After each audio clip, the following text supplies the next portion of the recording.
6 na taon akong nagpakaalipin sa pagmamahal. Pero sa isang gabi, itinapon ako ng pamilya Santos na parang basurang may lason. Habang hawak ko ang planong magliligtas sa kanilang yaman, ang asawa ko ay masayang nagdiriwang sa bisig ng kanyang kabit. Pinalayas ako sa gitna ng bahaduguan at wasak. Ngunit hindi nila alam ang bawat luhang pumatak ay magiging mitya ng kanilang pagbagsak. Sino ang tunay na talunan sa larong ito? Pirmahan mo na to, Mercy. Tapusin na natin ang kahibangang ito dahil hinding-hindi ko na masisikmura ang manatili sa tabi ng isang babaeng katulad mo. Ang boses ni Mateo ay kasing lamig ng hanging-hanging dala ng papalapit na bagyo sa labas ng kanilang mansyon. Ibinato niya ang isang makapal na folder sa ibabaw ng lamesang nakahanda para sa isang hapunan. Ang puting tela ng mesa na maingat na nilatagan ni Mercy ng mga paboritong putahe ni Mateo ay nayupi sa bigat ng mga dokumento ng diborsyo. Nanginginig ang mga kamay ni Mercy habang mahigpit niyang hawak ang isang asul na folder sa kanyang dibdib. Ito ang kanyang sorpresa, isang komprehensibong financial recovery plan na binuo niya sa loob ng 3 buwang walang tulog. Ito ang susi para mabayaran ang bilyong pisong utang ng mga Santos at mailigtas sila sa kahihiyan. Ngunit sa harap niya ang 6 na kandilang sumisimbolo sa 6 na taon ng kanilang pagsasama ay unti-unti nang nauubos ang ningas, tila nakikiramay sa kanyang naghihingalong mundo. Mateo, kailangan nating mag-usap. Itong hawak ko ito ang magliligtas sa kumpanya nyo. Para sa atin to, mahina at nanginginig ang boses ni Mercy. Pilit na humahanap ng kahit katiting na init sa mga mata ng asawa. Isang matalim at mapanuyang tawa ang pinakawalan ni Mateo bago niya hinablot ang asul na folder mula sa kamay ni Mercy. Hindi niya ito binasa. Sa halip, padaskol niya itong binuksan at tiningnan ang mga pirma ng mga investors na kinuha ni Mercy sa ilalim ng kanyang sariling pangalan. Para sa atin o para sa sarili mo, akala mo ba hindi ko alam?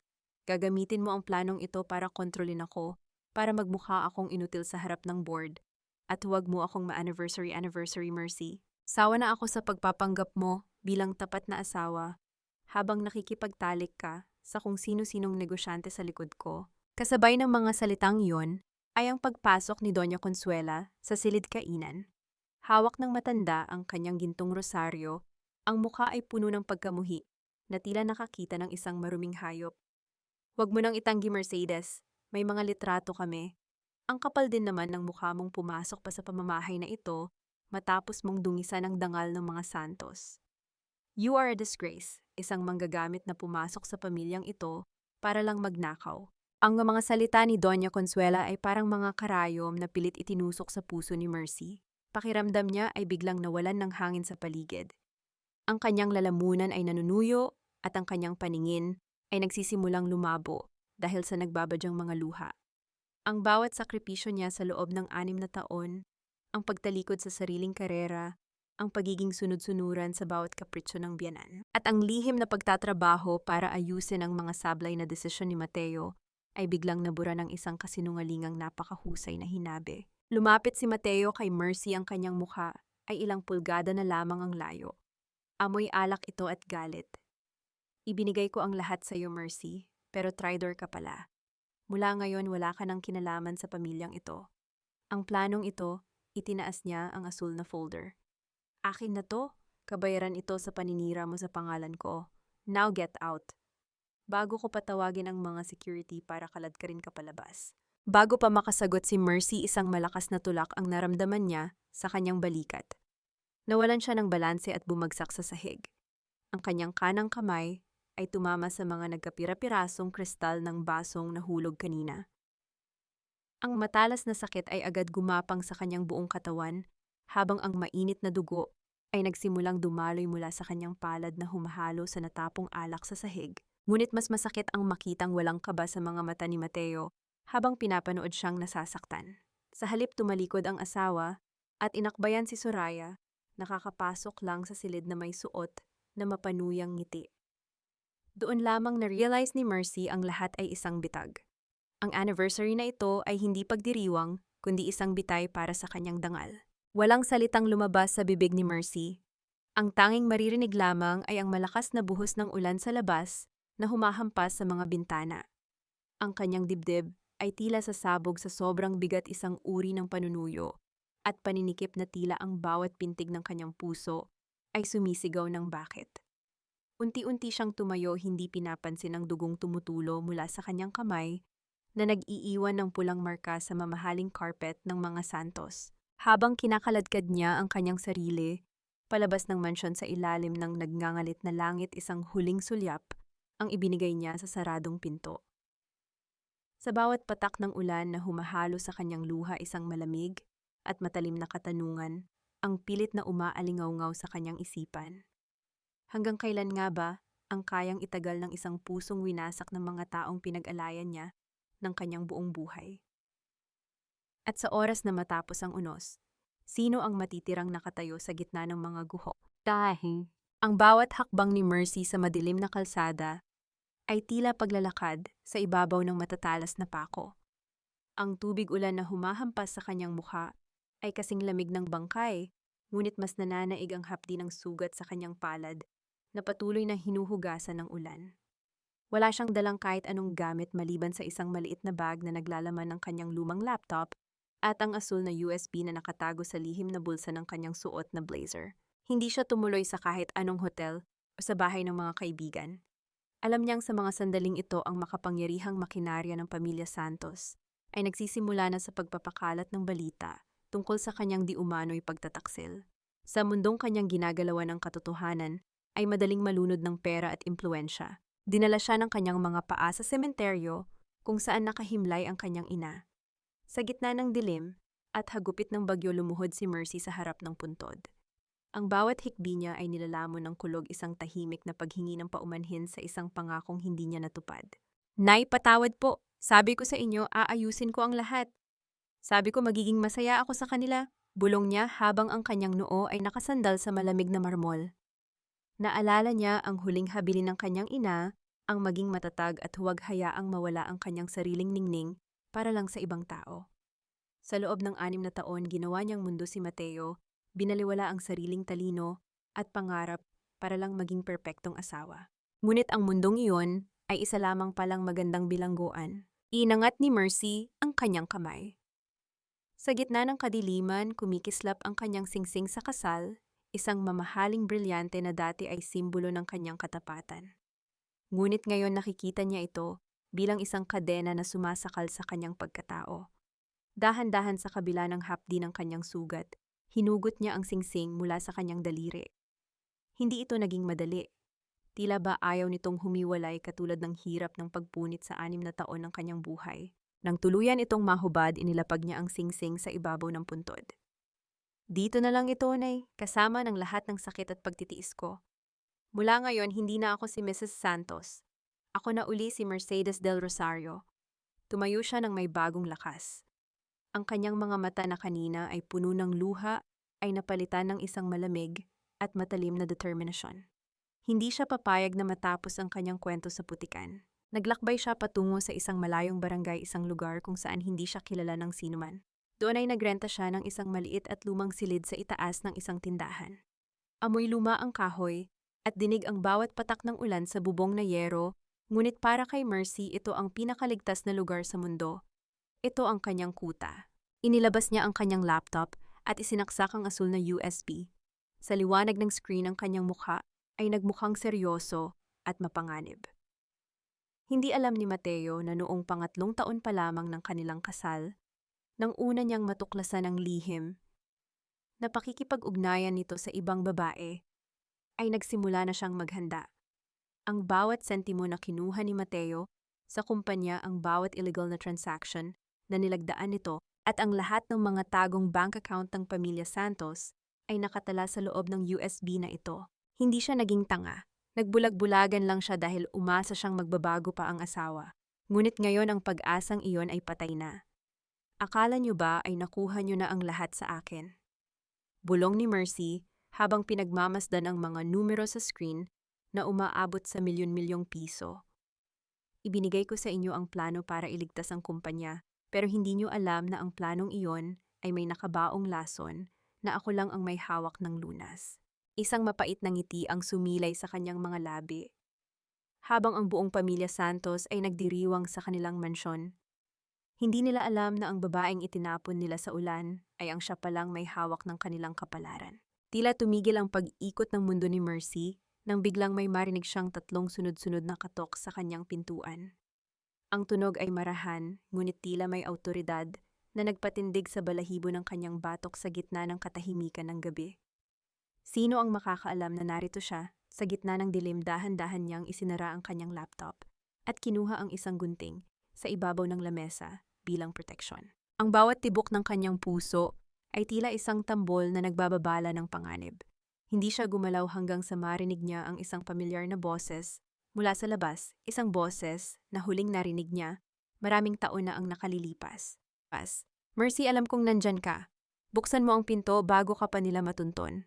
Dahan-dahang ibinaba ni Mercy ang hawak na gunting, ngunit ang kanyang buong katawan ay nananatiling handa sa anumang panganib. Ang boses na iyon ay tila isang multo mula sa kanyang nakaraan, isang alaala ng mga panahong hindi pa nababahiran ng pait ang kanyang buhay. Marahan niyang pinihit ang kandado at bahagyang binuksan ang pinto sapat lamang para makita ang anino ng lalaking nakatayo sa madilim na pasilyo. Ang liwanag mula sa isang pundidong bumbilya sa labas ay nagbigay ng sapat na liwanag para makilala ang kanyang mukha. Matangkad, maayos ang pananamit kahit basang-basa ng ulan at may mga matang tila nakakabasa ng lahat ng kanyang itinatago. Rico, halos pabulong na tanong ni Mercy, ang kanyang boses ay puno ng pagkalito. Si Mauricio Rico Alcantara ay ang lalaking dati niyang kompetensya sa universidad, ang tanging tao na nakakaalam kung gaano katalas ang kanyang isipan bago niya ito ibinaon para sa pamilya Santos. Inasahan ko na ang lahat, Mercy, pero hindi ang makita kang nagtatago sa ganitong klaseng lugar. Seryosong saad ni Rico habang tinitingnan ang maliit at mapanglaw na silid. Hindi sumagot si Mercy. Sa halip, mas hinigpitan niya ang pagkakahawak sa pintuan. Paano mo ako nahanap at anong kailangan mo sa akin? Hindi agad sumagot si Rico. Sa halip, ang kanyang paningin ay bumaba sa kanang kamay ni Mercy. Kahit nakatago ito sa likod ng pinto, hindi nakaligtas sa kanya ang bahid ng dugong nanunuot sa pagitan ng mga daliri ng babae. Hindi siya nagtanong kung ayos lang ba ito. Alam niyang hindi. Nang walang paalam, tumalikod si Rico at mabilis na bumaba sa hagdanan, iniwang nakatulala si Mercy sa gitna ng katahimikan. Akala ni Mercy ay umalis na ito, ngunit makalipas ang 10 minuto, muling narinig ang mabibigat na hakbang sa labas. Pagbalik ni Rico, may dala na siyang supot mula sa botika. Pumasok siya sa loob ng silid nang hindi naghihintay ng imbitasyon. Tila ba hindi niya napapansin ang panliliit ng mundo ni Mercy sa harap niya. Maupo ka. Utos niya, isang uri ng utos na hindi nakaka-offend kundi puno ng malasakit. Kinuha ni Rico ang kamay ni Mercy. Ang lamig ng kamay ng lalaki ay sumalubong sa init ng kanyang sugat. Maingat niyang nilinis ang mga pirasong kristal na naiwan pa sa balat ni Mercy. Ang bawat dampi ng bulak na may alcohol ay nagpapakitig sa laman ni Mercy, ngunit mas ramdam niya ang init ng hininga ni Rico na tumatama sa kanyang balat habang maingat itong hinihipa ng lalaki para mabawasan ang hapdi. Naalala mo pa ba noong college tayo, panimula ni Rico habang binabalot ng benda ang kanyang palad? Sabi ng mga professors natin, ikaw ang pinakamagaling na strategist na nakita nila. You were the gold standard, Mercy. Pero pagkatapos mong pakasalan si Mateo Santos, bigla kang naglaho. Naging anino ka na lang ng isang pamilyang hindi ka naman karapat-dapat. Ginawa ko ang lahat para sa kanila, Rico. Akala ko sapat na ang magmahal para magkaroon ng pamilya. Mapait na sagot ni Mercy, pilit na iniiling ang ulo para pigilan ang luhang gustong kumawala. Tumigil si Rico sa kanyang ginagawa at tiningnan ng diretso sa mata si Mercy. Ang pag-ibig na nagpapaliit sa iyo ay hindi pag-ibig, Mercy. Sakripisyo iyon na walang saysay. Pero nandito ako dahil alam kong hindi ka patapos. Nakita ko ang mga galaw sa stock market nitong mga nakaraang oras. Alam kong ikaw ang may gawa nun. Isang saglit na katahimikan ang namayani.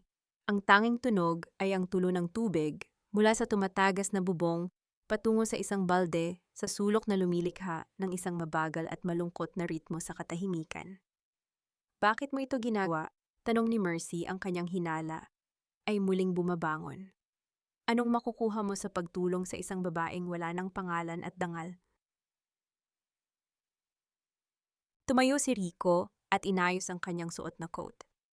May isang madilim na kislap sa kanyang mga mata na hindi may paliwanag ni Mercy. Lumakad siya patungo sa pinto, ngunit bago siya lumabas, lumingon siya ng may kasiguraduhan. Huwag mong isiping nag-iisa ka sa laban na ito, Mercy. Ang pamilya Santos ay maraming inutang na buhay sa nakaraan at oras na para singilin sila. Huwag kang mag-alala. Hindi lang ikaw ang may gustong gumuho ang kanilang kaharian. Magpahinga ka na, bukas magsisimula tayo sa pagbawi ng lahat ng kinuha nila sa iyo. Naiwang mag-isa si Mercy, nakatitig sa kanyang kamay na maayos nang nakabalot ng benda. Ang hapdi ay unti-unti nang humuhupa, ngunit ang kaba sa kanyang dibdib ay mas lalong tumitindi. Sino ba talaga si Rico? At anong uri ng impyerno ang nakahandang buksan ng lalaking ito para lamang makuha ang kanyang hustisya? Patawarin mo kami sa aming mga sala gaya ng pagpapatawad namin sa mga nagkakasala sa amin. Ang boses ni Doña Consuela ay mahinahon at puno ng peking kabanalan habang hinahawakan niya ang kanyang mamahaling rosaryo na gawa sa ivory. Nakaluhod siya sa harap ng kanilang dambana sa loob ng mansyon kung saan ang amoy ng insenso ay humahalo sa lamig ng aircon. Ngunit sa likod ng kanyang mga nakapikit na mata, hindi pagsisisi ang nilalaman ng kanyang isip kundi ang kasiyahan sa tagumpay ng kanyang plano. Mommy, bakit kailangan mo pang magdasal ng matagal? Wala na ang malas sa bahay na ito, wika ni Mateo habang pabagsak na nauupo sa sofa, hawak ang isang baso ng whiskey. Sa tabi niya ay nakasandal si Soraya na abala sa pagtingin sa mga mamahaling alahas na dati ay pagmamay-ari ni Mercy. Idilat ni Doña Consuela ang kanyang mga mata at dahan-dahang tumayo. Inayos niya ang kanyang marangyang belo bago hinarap ang anak. Mateo, kailangan nating magmukhang kawawa sa harap ng Diyos at ng tao. Ang pagpapatalsik sa babaeng iyon ay hindi lang para sa pera, kundi para sa kaligtasan ng ating dangal. Isipin mo na lang kung hindi natin siya inunahan, tayo ang magmumukhang masama sa harap ng board of directors. Pero Tita Fine, singit ni Soraya, habang sinusukat ang isang singsing na may malaking diamante. Paano kung magsalita siya? Alam nating lahat na siya ang utak sa likod ng financial plan na hawak ngayon ni Mateo. Isang mapanuyang ngiti ang sumilay sa labi ng matanda.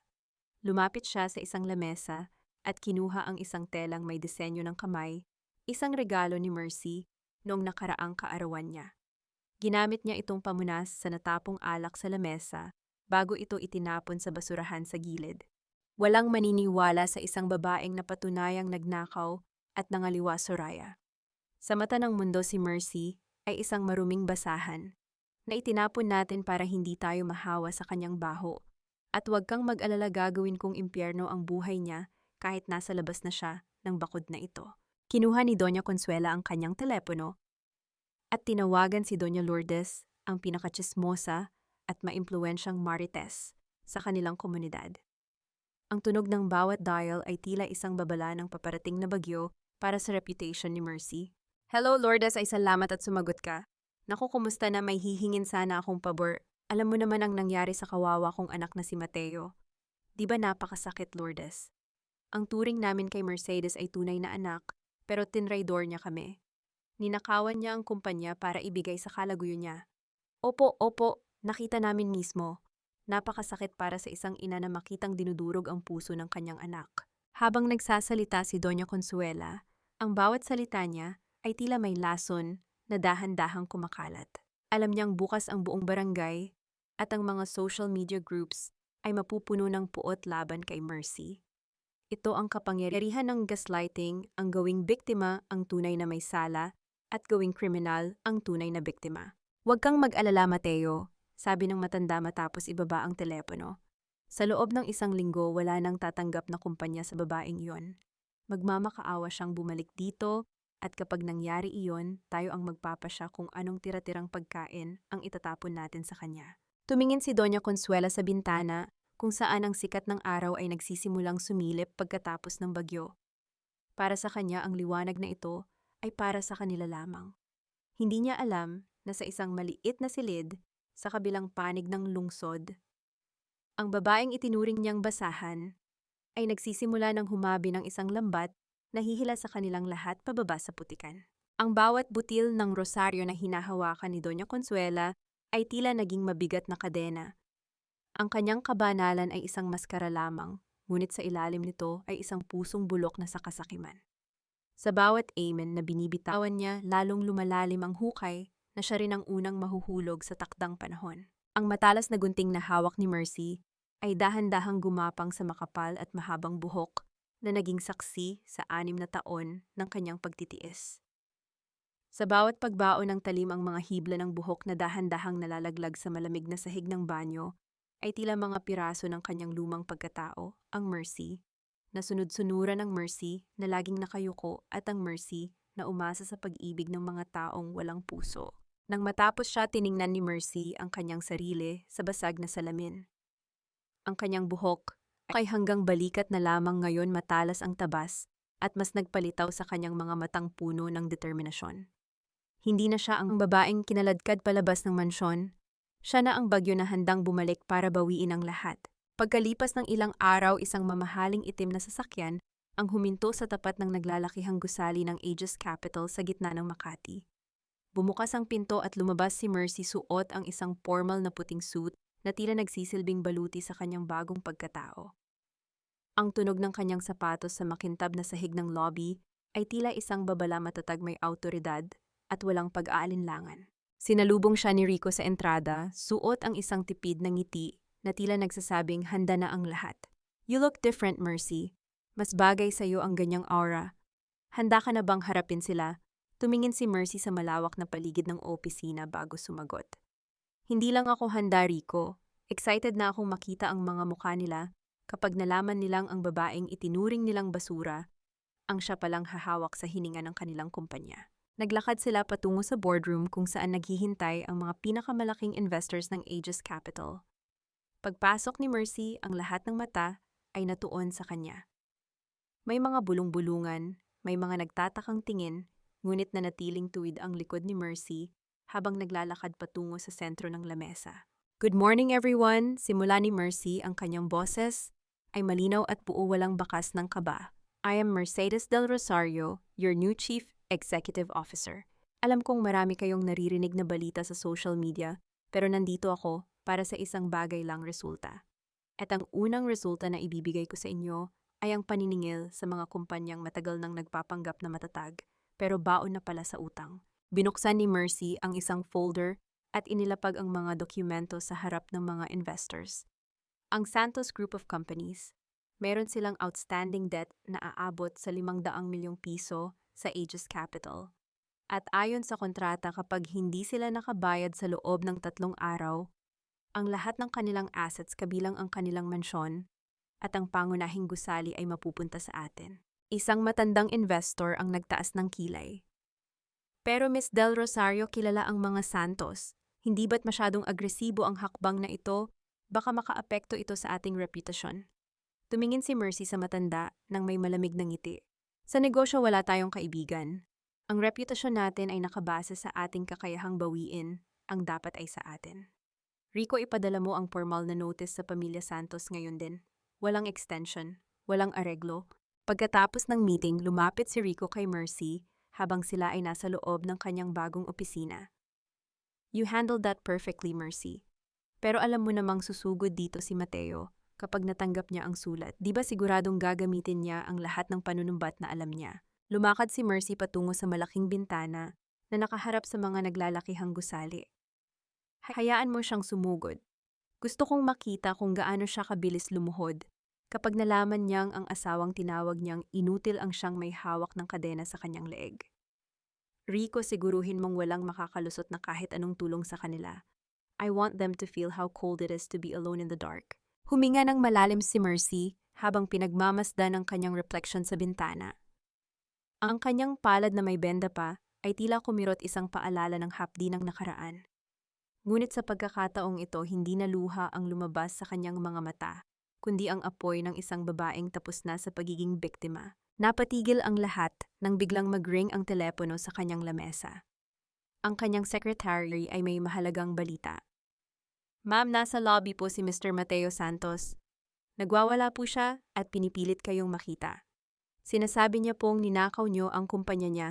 Tumingin si Mercy kay Rico at sa unang pagkakataon, isang tunay na ngiti ng tagumpay ang sumilay sa kanyang mga labi. "Papasukin mo siya. Pero bago iyon tawagan mo ang security. Gusto kong makita niya ang pagkakaiba ng isang reyna sa isang taong wala ng kahit ano. Si Mercedes na ako, huwag na kayong magtaka. Balita ko ay pumatol yan sa isang matandang bilyonaryo para lang makaangat uli. Akala nyo ba ay galing sa marangal na paraan ang mga suot niyang alahas? Galing yan sa pagbebenta ng sarili. Ang boses ni Doña Lourdes ay matinis at puno ng malisya habang nakatapat ang kanyang cellphone sa kanyang mukha. Kasalukuyan siyang naka-live sa kanyang social media page habang naglalakad sa gitna ng palengke ng kanilang barangay. Ang mga tindera at mga mamimili ay tila nakikinig sa bawat salitang lumalabas sa kanyang bibig, habang ang mga komento sa screen ay punong-puno ng pangungutya laban kay Mercy. Grabe talaga ang kapal ng mukha ng babaeng iyan. Akala mo ay kung sinong santanong nakatira pa sa mansyon ng mga Santos, yun pala ay ahas.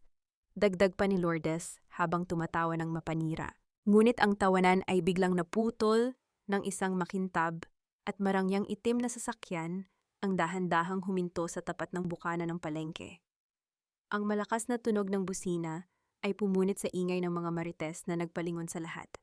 Bumukas ang pinto at lumabas ang isang pares ng sapatos na may matataas na takong kasunod ang isang babaeng tila hindi nabibilang sa madumi at mainit na paligid na iyon, si Mercedes. Ang kanyang suot na dark shades ay hindi nakatago sa talim ng kanyang mga mata. Naglakad ng diretso patungo kay Doña Lourdes. Ang bawat hakbang niya ay may kasiguraduhan, tila bawat tapak ng kanyang sapatos sa semento ay nag-iiwan ng babala. Ang mga tao na kanina ay nagbubulungan, ay biglang tumabi na tila nahati ang dagat sa kanyang pagdaan. Tuloy mo lang, Lourdes, mukhang masarap ang pinag-uusapan niyo ah. Malamig na bungad ni Mercy habang nakatayo sa harap ng matanda. Nabigla si Lourdes. Muntik na niyang mabitawan ang kanyang cellphone, ngunit agad siyang nagtapang-tapangan dahil alam niyang marami ang nanonood sa kanyang livestream. Oh, Mercedes, nandito ka pala. Bakit totoo naman ang sinasabi ko? Di ba saan mo nakuha ang pambili ng kotseng yan? Sa asawa mo ba or sa... Alam mo na, isang mapait na ngiti ang sumilay sa labi ni Mercy. Hindi siya sumigaw. Hindi siya nakipag-away na parang palengkera. Sa halip kinuha niya ang sarili niyang phone at may pinindot doon. Lords, alam mo ba ang tungkol sa cyber libel law o ang kasong defamation pa? Tanong ni Mercy sa mahinahong tono pero may kasamang banta. Lahat ng sinabi mo sa live mo ngayon, naka-record na sa lawyers ko. At itong sugat sa kamay ko, itinaas ni Mercy ang kanyang palad na may benda pa. Ito ang ebidensya ng pagmamahal na ibinigay sa akin ng Pamilya Santos bago nila ako itapon sa ulan. At ikaw na dating tinutulungan ko kapag wala kang pambayad sa kuryente. Ikaw pa ang may ganang gumawa ng kwento. Natigilan ang mga tao sa paligid. Ang mga tinderang kanina ay nakikisawsaw ay biglang napaiwas ng tingin. Naalala nila kung paano sila binibigyan ni Mercy ng tulong pinansyal tuwing may sakuna nang hindi nalalaman ng mga Santos. You don't know the whole story, Lords. You are just a puppet of Doña Consuela. Patuloy ni Mercy, ang boses niya ay umaaling-awngaw sa buong palengke. Magkita na lang tayo sa korte.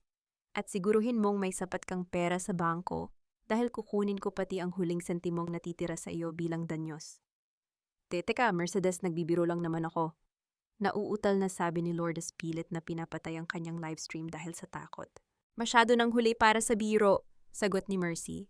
Tumingin siya sa paligid sa mga taong dati ay nginingitian niya. Sana ay naging masaya kayo sa paninira sa akin. Pero tandaan nyo, ang katotohanan ay parang tubig, kahit anong takas nyo, lulubog at lulubog kayo sa bandang huli. Tumalikod si Mercy at bumalik sa kanyang sasakyan.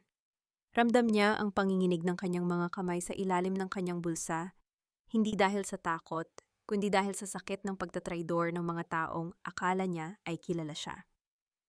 Habang umaandar ang sasakyan palayo, nakita niya sa side mirror ang mukha ni Lourdes na tila maluluha na sa takot. Ngunit hindi doon nagtapos ang gabi ni Mercy. Sa kanyang dashboard, umilaw ang isang mensahe mula kay Rico.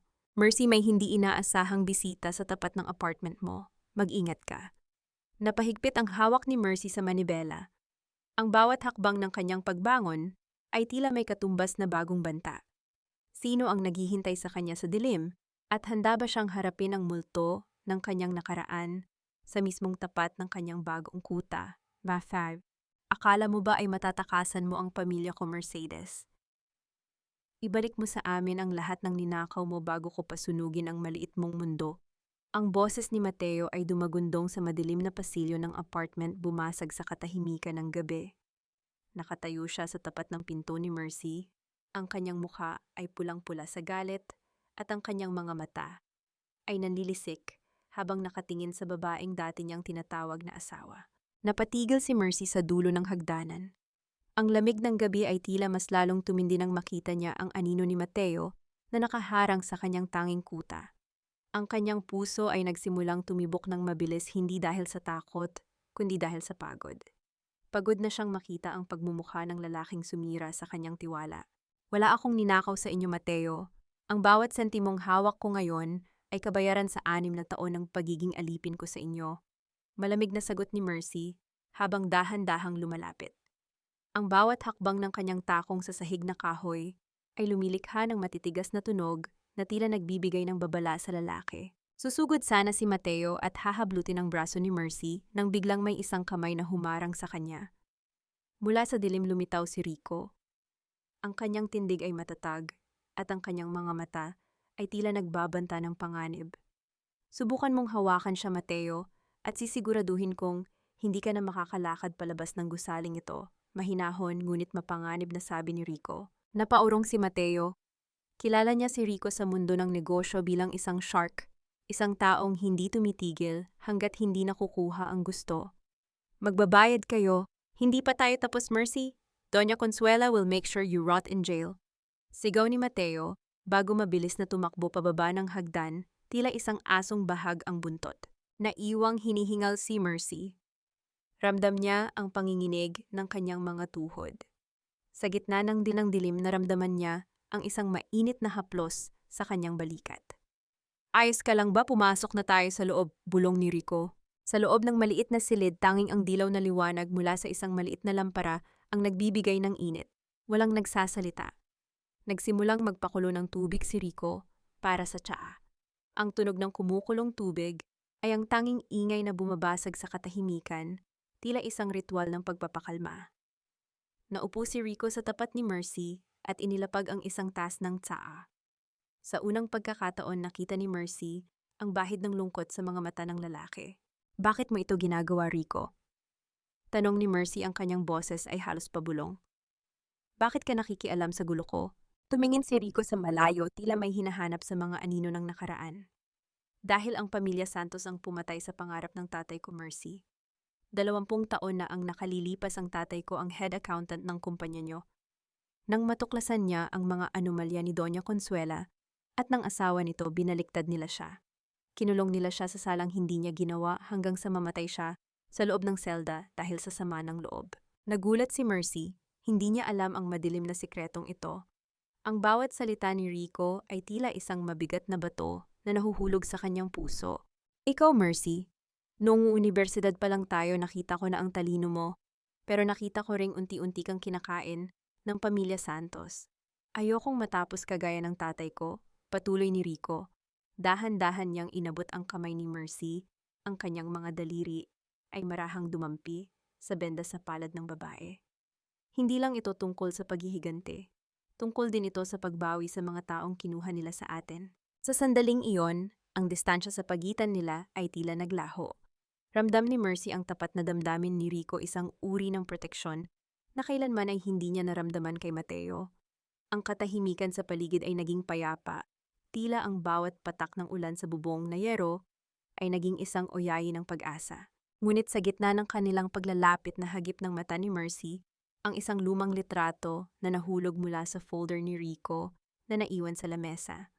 Isang litrato ng isang bata at isang babaeng pamilyar ang mukha. Nanlamig ang buong katawan ni Mercy. Ang babaeng nasa litrato ay ang kanyang sariling ina kasama ang isang batang lalaki na may parehong mga mata kay Rico. Sino ang babaeng ito, Rico? Nanginginig na tanong ni Mercy habang itinuturo ang litrato. Tumigas ang ekspresyon ni Rico. Ang init ng sandali ay biglang napalitan ng isang nakakabinging kaba. Mercy, may mga bagay na mas mabuting hindi mo na muna malaman ngayon. Bakit nasa kay Rico ang litrato ng kanyang ina?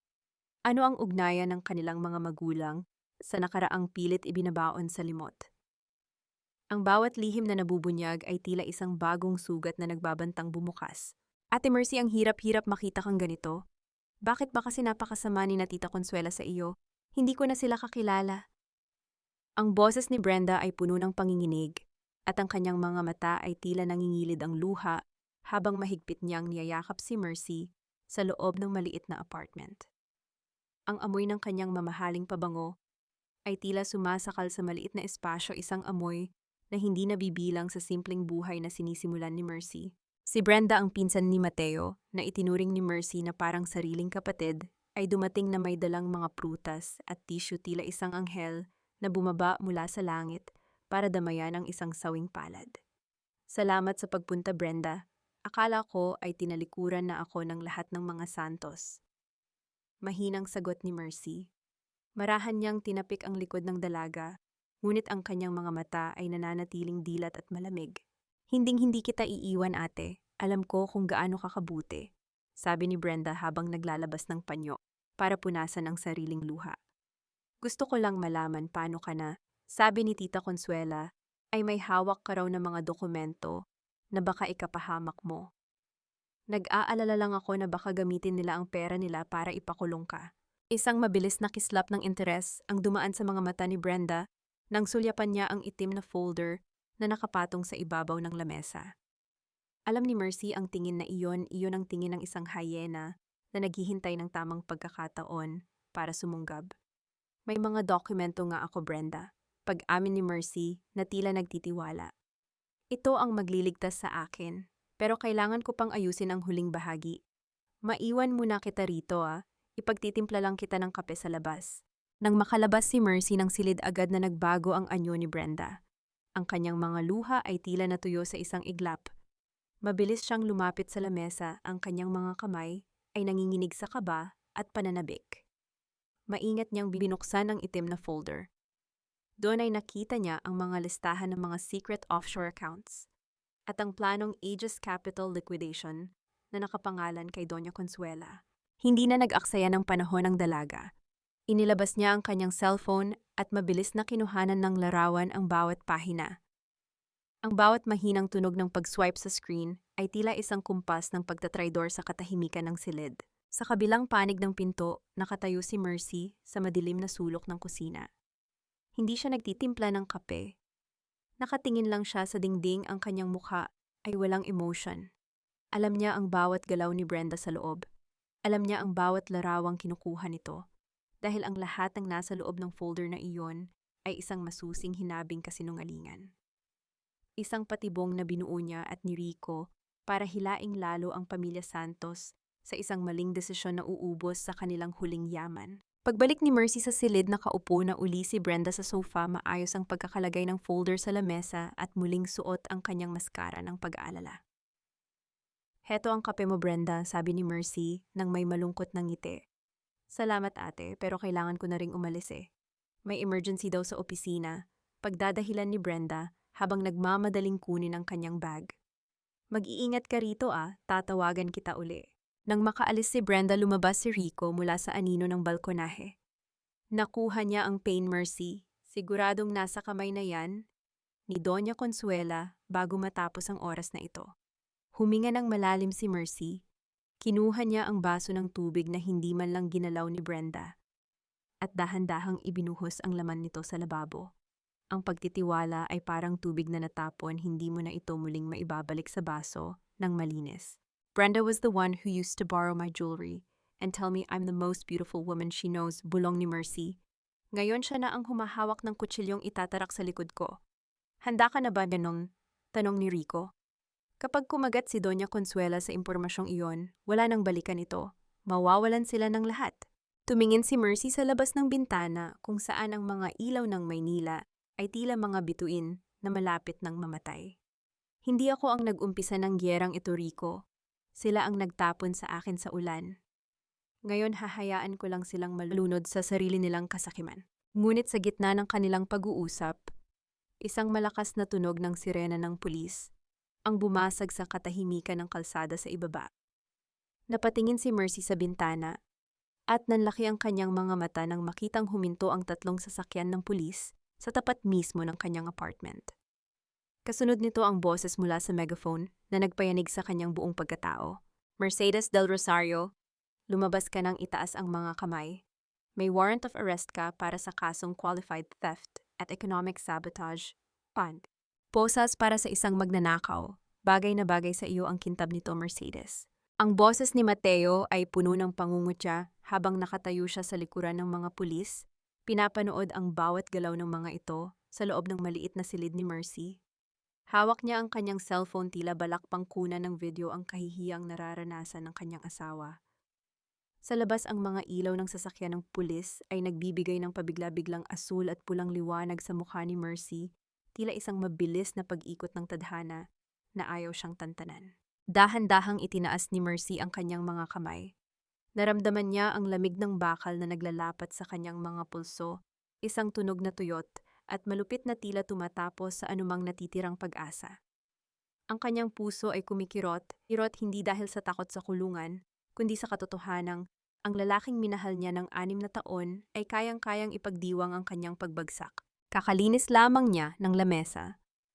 Pagkatapos silbihan si Brenda ng kape. Isang tasa na puno ng pagmamalasakit ang inialay niya, ngunit ang isinukli sa kanya ay isang warrant of arrest. Ang iron niyang ito ay parang isang kutsilyong dahan-dahang hinihiwa ang kanyang kalooban. Mateo, sigurado ka ba sa ginagawa mo? Mahinahon, ngunit maring tanong ni Mercy. Ang kanyang mga mata ay nananatiling nakatitig ng diretso sa asawa, walang kahit isang patak ng luha ang lumalabas. Ang kasinungalingang ito, ang huling kuko sa kabaong ng pamilya mo. Huwag mo akong takutin, Mercy. Alam namin ang tungkol sa mga accounts na ninakaw mo. Brenda told us everything. Sigaw ni Mateo, ang kanyang boses ay umaalingaw-ngaw sa buong pasilyo. Sinisiguradong maririnig ng lahat ng mga kapitbahay na nakasilip sa kanilang mga pinto. Diyan ka nababagay sa madilim at mabahong selda. Haharang sana si Rico sa mga pulis nang hawakan siya ni Mercy sa braso. Isang tingin lang ang ibinigay ng babae, isang tingin na nagsasabing hayaan mo sila. Alam ni Mercy na kailangan niyang pagdaanan ng bawat baitang ng impyernong ito para maging mas matamis ang kanyang pagbabalik. Sa loob ng presinto, ang amoy ng lumang papel pawis at sigarilyo ay tila sumasakal kay Mercy. Habang kinukuhaan siya ng mugshot, nanatiling tuwid ang kanyang likod. Ang bawat flash ng camera ay tila isang kumpas ng kidlat na nagpapalinaw sa kanyang desisyon. Hindi na ito laban para sa pera. Ito ay laban para sa kanyang dangal. Samantala, sa loob ng boardroom ng Santos Group, isang masayang pagdiriwang ang nagaganap. Ipinakita ni Mateo sa mga investors ang mga dokumentong nakuha ni Brenda, ang mga picking offshore accounts na sadyang itinanim ni Mercy. Ladies and gentlemen, anunsyo ni Mateo nang may malawak na ngiti. Dahil sa impormasyong ito, mababawi natin ang lahat ng kinuha ni Mercedes. Ngayong gabi, ililipat natin ang huling pondo ng Aegis Capital patungo sa ating main account gamit ang mga codes na ito. We are back in the game. Hindi alam ni Mateo na habang pumipindot siya sa computer, bawat digit na kanyang inilalagay ay tila isang hakbang patungo sa isang malalim na bangin. Ang liquidation code na nakuha ni Brenda ay hindi para maglipat ng pera sa kanila, kundi isang auto-transfer order na magpapadala ng lahat ng natitirang cash ng pamilya Santos patungo sa isang escrow account na kontrolado ng korte para sa kanilang mga utang. Sa loob ng selda na upo si Mercy sa malamig na sementong upuan. Ang katahimikan sa paligid ay nababasag lamang ng tunog ng mga susi ng gwardya sa malayo. Lumapit si Rico sa rehas, ang kanyang mukha ay puno ng pag-aalala, ngunit may halong paghanga. Kinagat nila ang pain, Mercy. Mateo just authorized the transfer. Sa loob ng 20 minuto, wala nang laman ang kahit isang bank account ng pamilya Santos. But you have to stay here for at least one night. Huminga ng malalim si Mercy. Sumandal siya sa malamig na pader ng selda at tumingin sa maliit na bintanang may rehas kung saan tanaw ang isang piraso ng madilim na langit. Isang gabi sa selda, kapalit ng habambuhay na kalayaan nila mula sa kanilang kasakiman. Isang maliit na sakripisyo na iyan, Rico. Ngunit sa gitna ng kanilang pag-uusap, biglang nagring ang telepono ni Rico. Ang balitang natanggap niya ay nagpabago sa timpla ng kanyang mukha. Mercy, may problema. Si Doña Consuela, hindi niya lang ikaw ipinakulong. Nagbayad siya ng mga tao sa loob ng selda para siguruhing hindi ka makakalabas ng buhay bukas ng umaga. Anong ibig mong sabihin na zero ang balance impossible? Kararating lang ng investment mula sa Aegis Capital. Ang boses ni Mateo ay pumiyok sa sobrang taas ng tono habang nakatitig siya sa monitor ng kanyang laptop sa loob ng boardroom. Ang kanyang mga mata ay nanlalaki, tila lalabas na sa kanilang mga socket, habang mabilis na nagre-refresh ang page ng kanilang corporate bank account. Sa bawat pag-load ng website, ang pulang numero na nagsasabing 0.00 ay tila isang malaking tawa na nangungutya sa kanyang mukha. Sa tabi niya si Doña Consuela ay dahan-dahang napaupo sa kanyang upuan. Ang kanyang suot na perlas sa leeg ay tila biglang naging mabigat sumasakal sa kanyang hininga. Ang maskara ng kanyang pagiging banal at makapangyarihan ay nagsimulang magkaroon ng malalalim na bitak. Mateo, gawan mo ng paraan. Ang perang yan, ang huling pag-asa ng pamilya Santos. Sigaw ng matanda, ang kanyang boses ay nanginginig na sa takot. Nasaan ang mga codes na nakuha ni Brenda, gamitin mo uli? Iyon na nga ang ginamit ko, mommy. Pero imbes na pumasok ang pera, tila hinigop ng system ang lahat ng laman ng account natin patungo sa isang hindi kilalang escrow account. Napasabunot si Mateo sa kanyang sariling buhok, ang kanyang mukha ay puno ng pawis kahit napakalakas ng aircon. It's a trap. Niloko tayo ni Mercy. Samantala sa loob ng madilim at masikip na selda ng kababaihan, nakaupo si Mercy sa malamig na semento. Ang amoy ng Clorox at lumang bakal ay tila naging bahagi na ng kanyang hininga. Sa kabila ng lamig na nanunuot sa kanyang buto, na natiling diretso ang kanyang likod. Ang kanyang nasugatang palad ay kumikirot pa rin, isang paalala na ang bawat sugat ay may kapalit na aral. Narinig niya ang mahinang tunog ng mga yabag ng sapatos sa labas ng rehas. Hindi ito ang mabigat na hakbang ng mga gwardya. Ito ay mas mabilis, mas matalas yabag ng mga taong may masamang balak. 3 bilanggo ang dahan-dahang lumapit sa kanyang sulok. Ang kanilang mga mukha ay nakatago sa anino ng madilim na ilaw ng selda. Ikaw ba si Mercedes? Tanong ng isa sa kanila, isang babaeng may malaking pilat sa mukha na may hawak ng matalas na piraso ng plastik na kutsara na hinasa para maging patalim. Sabi ng nagbayad sa amin, masyado ka raw matalino para mabuhay pa hanggang bukas. Hindi natinag si Mercy. Dahan-dahan siyang tumayo, pinapagpagan ang kanyang suot na kulay orange na uniforme na tila ba isa itong mamahaling gown. Tinitigan niya ng diretso ang babae, ang kanyang mga mata ay walang bakas ng takot, tanging isang malalim na pag-unawa sa kung gaano kababa ang kayang gawin ni Doña Consuela. Magkano ang ibinayad niya sa inyo? Mahinahon na tanong ni Mercy. 5,000, 10,000, iyan lang ba ang halaga ng buhay na handa niyang itapon? Napatigil ang babae, tila nabigla sa kalmado ng boses ni Mercy. Huwag mo kaming idaan sa salita, sosyal na babae. Trabaho lang ito. Kung papatayin niyo ako, hindi niyo makukuha ang perang ipinangako niya. Patuloy ni Mercy, ang boses niya ay puno ng awtoridad, na tila siya pa rin ang CEO ng isang malaking kumpanya kahit nasa loob ng rehas. Dahil sa mga oras na ito, ang pamilyang nag-utos sa inyo ay wala na kahit isang sentimo. Bagsak na ang mga Santos. Isipin niyo, babayaran pa ba kayo ng isang taong pulubi na? Sa labas ng rehas, biglang bumukas ang malaking pinto ng selda. Ang liwanag mula sa pasilyo ay tumama sa mukha ni Mercy, tila isang banal na interbensyon. Pumasok ang isang opisyal ng pulis, kasama si Rico, na ang mukha ay puno ng galit at pag-aalala. Bitawan niyo siya, sigaw ng opisyal. Mabilis na nagsitalikod ang mga bilanggo at bumalik sa kani-kanilang higaan, tila mga daga na nagtago sa dilim nang sumikat ang araw. Lumapit si Rico sa rehas, ang kanyang mga kamay ay mahigpit na nakahawak sa bakal. Mercy, ayos ka lang ba? Pinalabas na ang release order mo? Ang ebidensyang ipinadala ni Mateo laban sa iyo ay napatunayang gawa-gawa lamang, at ang computer trail ay nagpapatunay na sila ang nag-hack sa sarili nilang system. Huminga ng malalim si Mercy. Habang binubuksan ng gwardya ang rehas, tumingin siya kay Rico. Bagsak na ba sila? Tumango si Rico, isang mapait, ngunit matagumpay na ngiti ang sumilay sa kanyang labi. Wala na silang kahit ano, Mercy. Bukas ng umaga isisilbi ang eviction notice sa kanilang mansyon.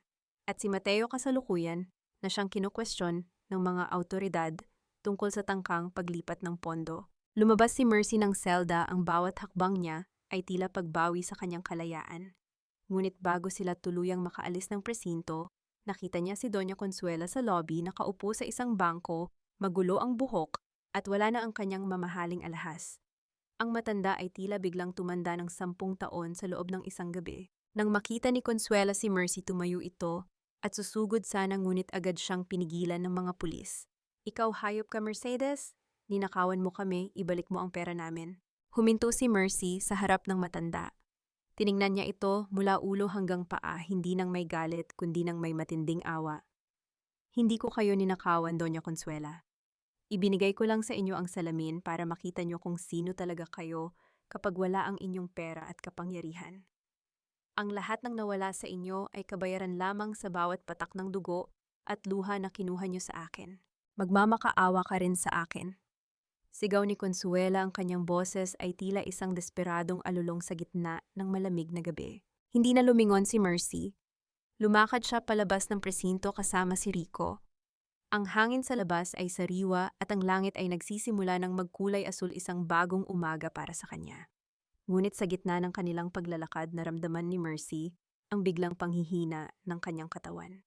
Ang lahat ng adrenaline ay tila biglang nawala at ang dilim ay nagsimulang gumapang sa kanyang paningin. "Rico," mahinang tawag niya bago tuluyang nawalan ng malay.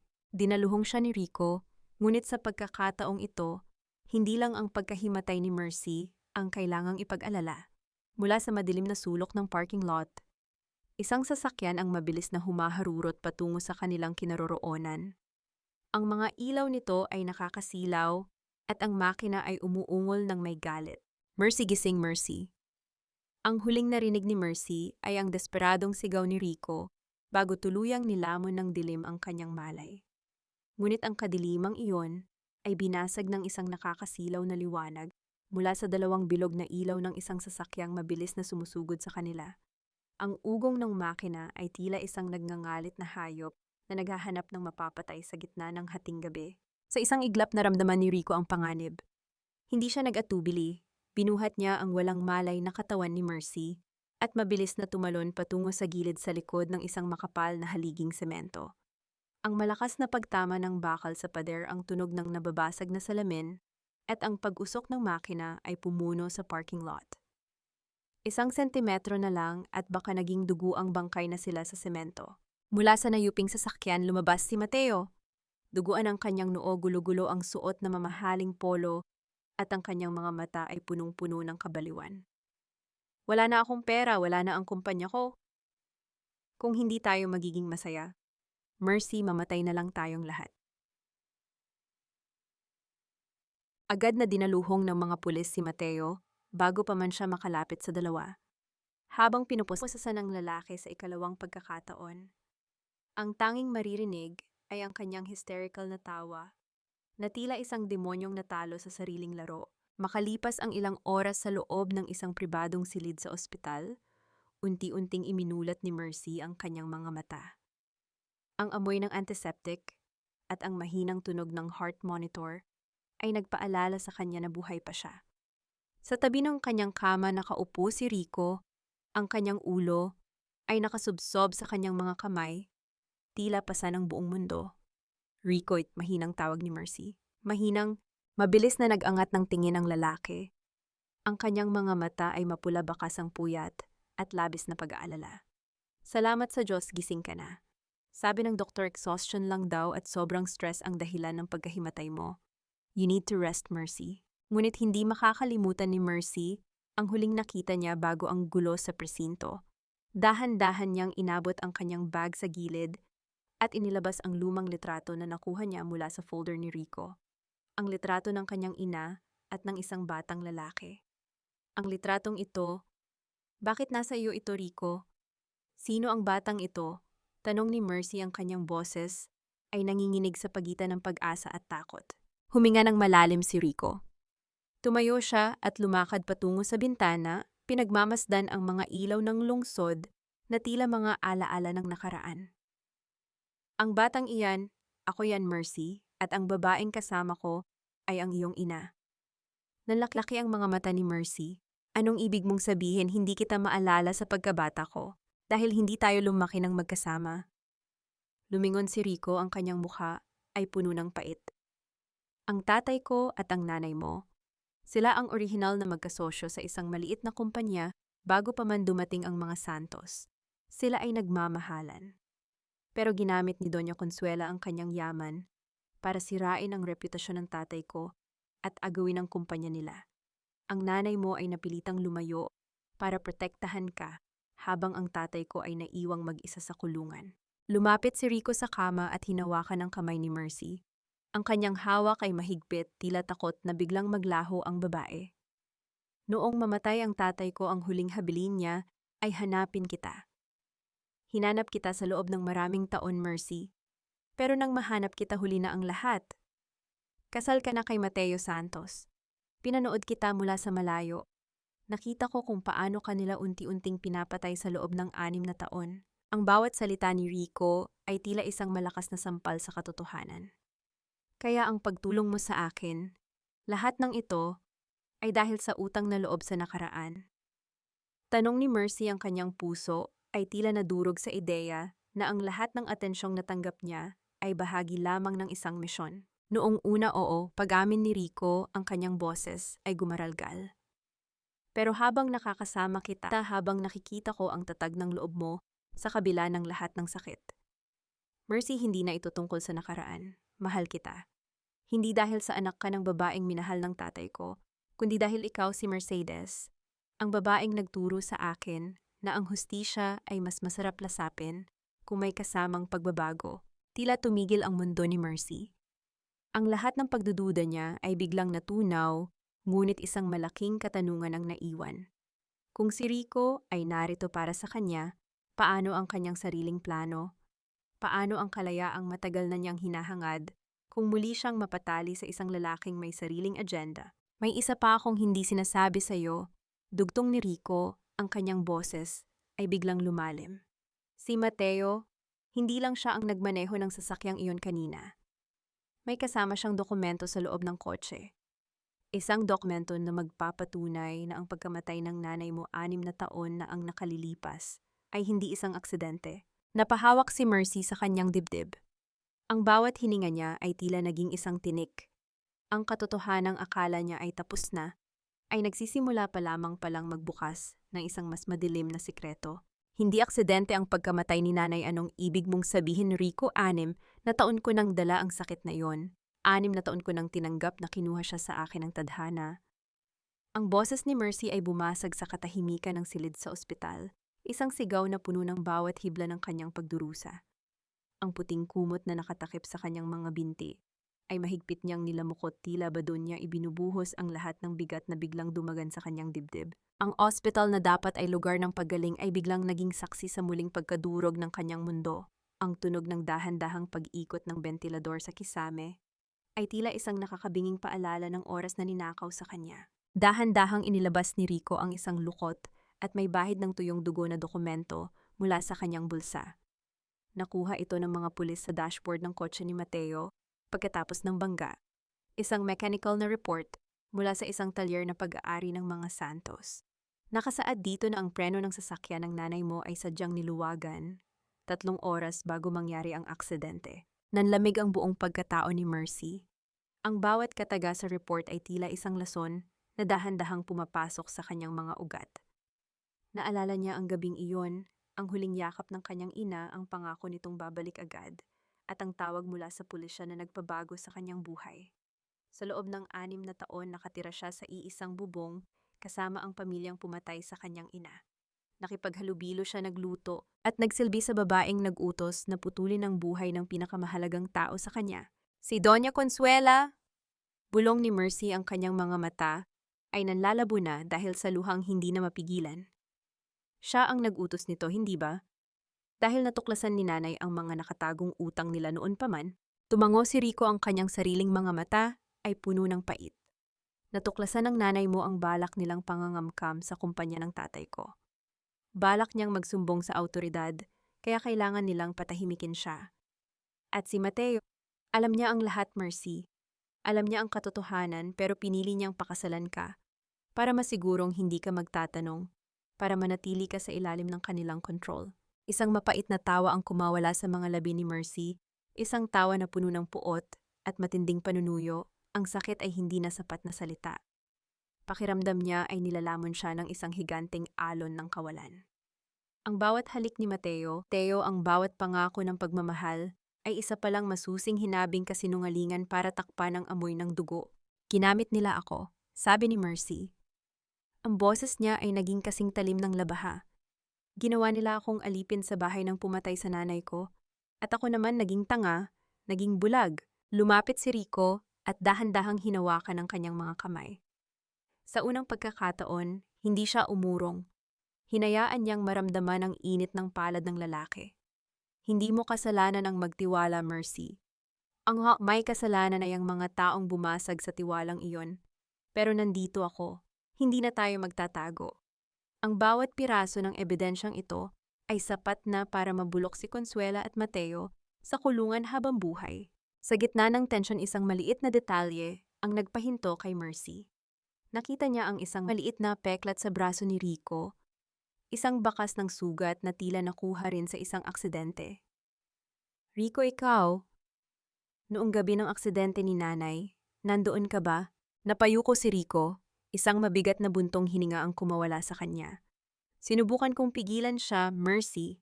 Sinubukan kong habulin ang sasakyan niya para babalaan siya, pero huli na ako. Iyon ang dahilan kung bakit hindi ko mapatawad ang sarili ko. Iyon ang dahilan kung bakit inilaan ko ang buhay ko para protektahan ka mula sa malayo. Ang pag-amin ni Rico ay tila isang gamot na may kasamang hapdi. Sa kabila ng lahat ng lihim, nakita ni Mercy ang isang taong kasing wasak niya. Isang taong binuo ang sarili mula sa parehong abo ng nakaraan. Sa bawat patak ng kanyang luha sa palad ni Rico, tila unti-unting nahuhugasan ng 6 na taon ng pag-iisa. Ano ang gagawin natin ngayon? Tanong ni Mercy. Ang kanyang determinasyon ay muling bumabangon mula sa mga guho ng kanyang puso. Meron tayong pagpipilian, seryosong saad ni Rico. Maaari nating ituloy ang kaso at hayaan ang batas ng humusga. O maaari nating gamitin ang huling alas na hawak natin para siguraduhing mawawala sa kanila, pati ang huling dangal na pinoprotektahan nila. The choice is yours, Mercy. I am just your sword. Ikaw ang reyna ng laban na ito. Tumingin si Mercy sa labas ng bintana. Ang sikat ng araw ay tumatama sa mga dahon ng puno, nagbibigay ng pag-asa sa gitna ng pighati. Ngunit bago pa siya makasagot, bumukas ang pinto ng silid. Pumasok ang isang nurse na may dalang sulat. Ma'am, may nag-iwan po nito sa desk para sa inyo. Importante raw po. Binuksan ni Mercy ang sobre. Ang sulat ay galing kay Brenda, ngunit hindi ito sulat ng paghingi ng tawad. Ate Mercy, bago mo ituloy ang lahat, isipin mo muna si Lola Amara.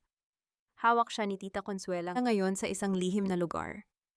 Isang maling galaw mo at hindi mo na makikita ang tanging taong nagmahal sa iyo sa pamilyang ito.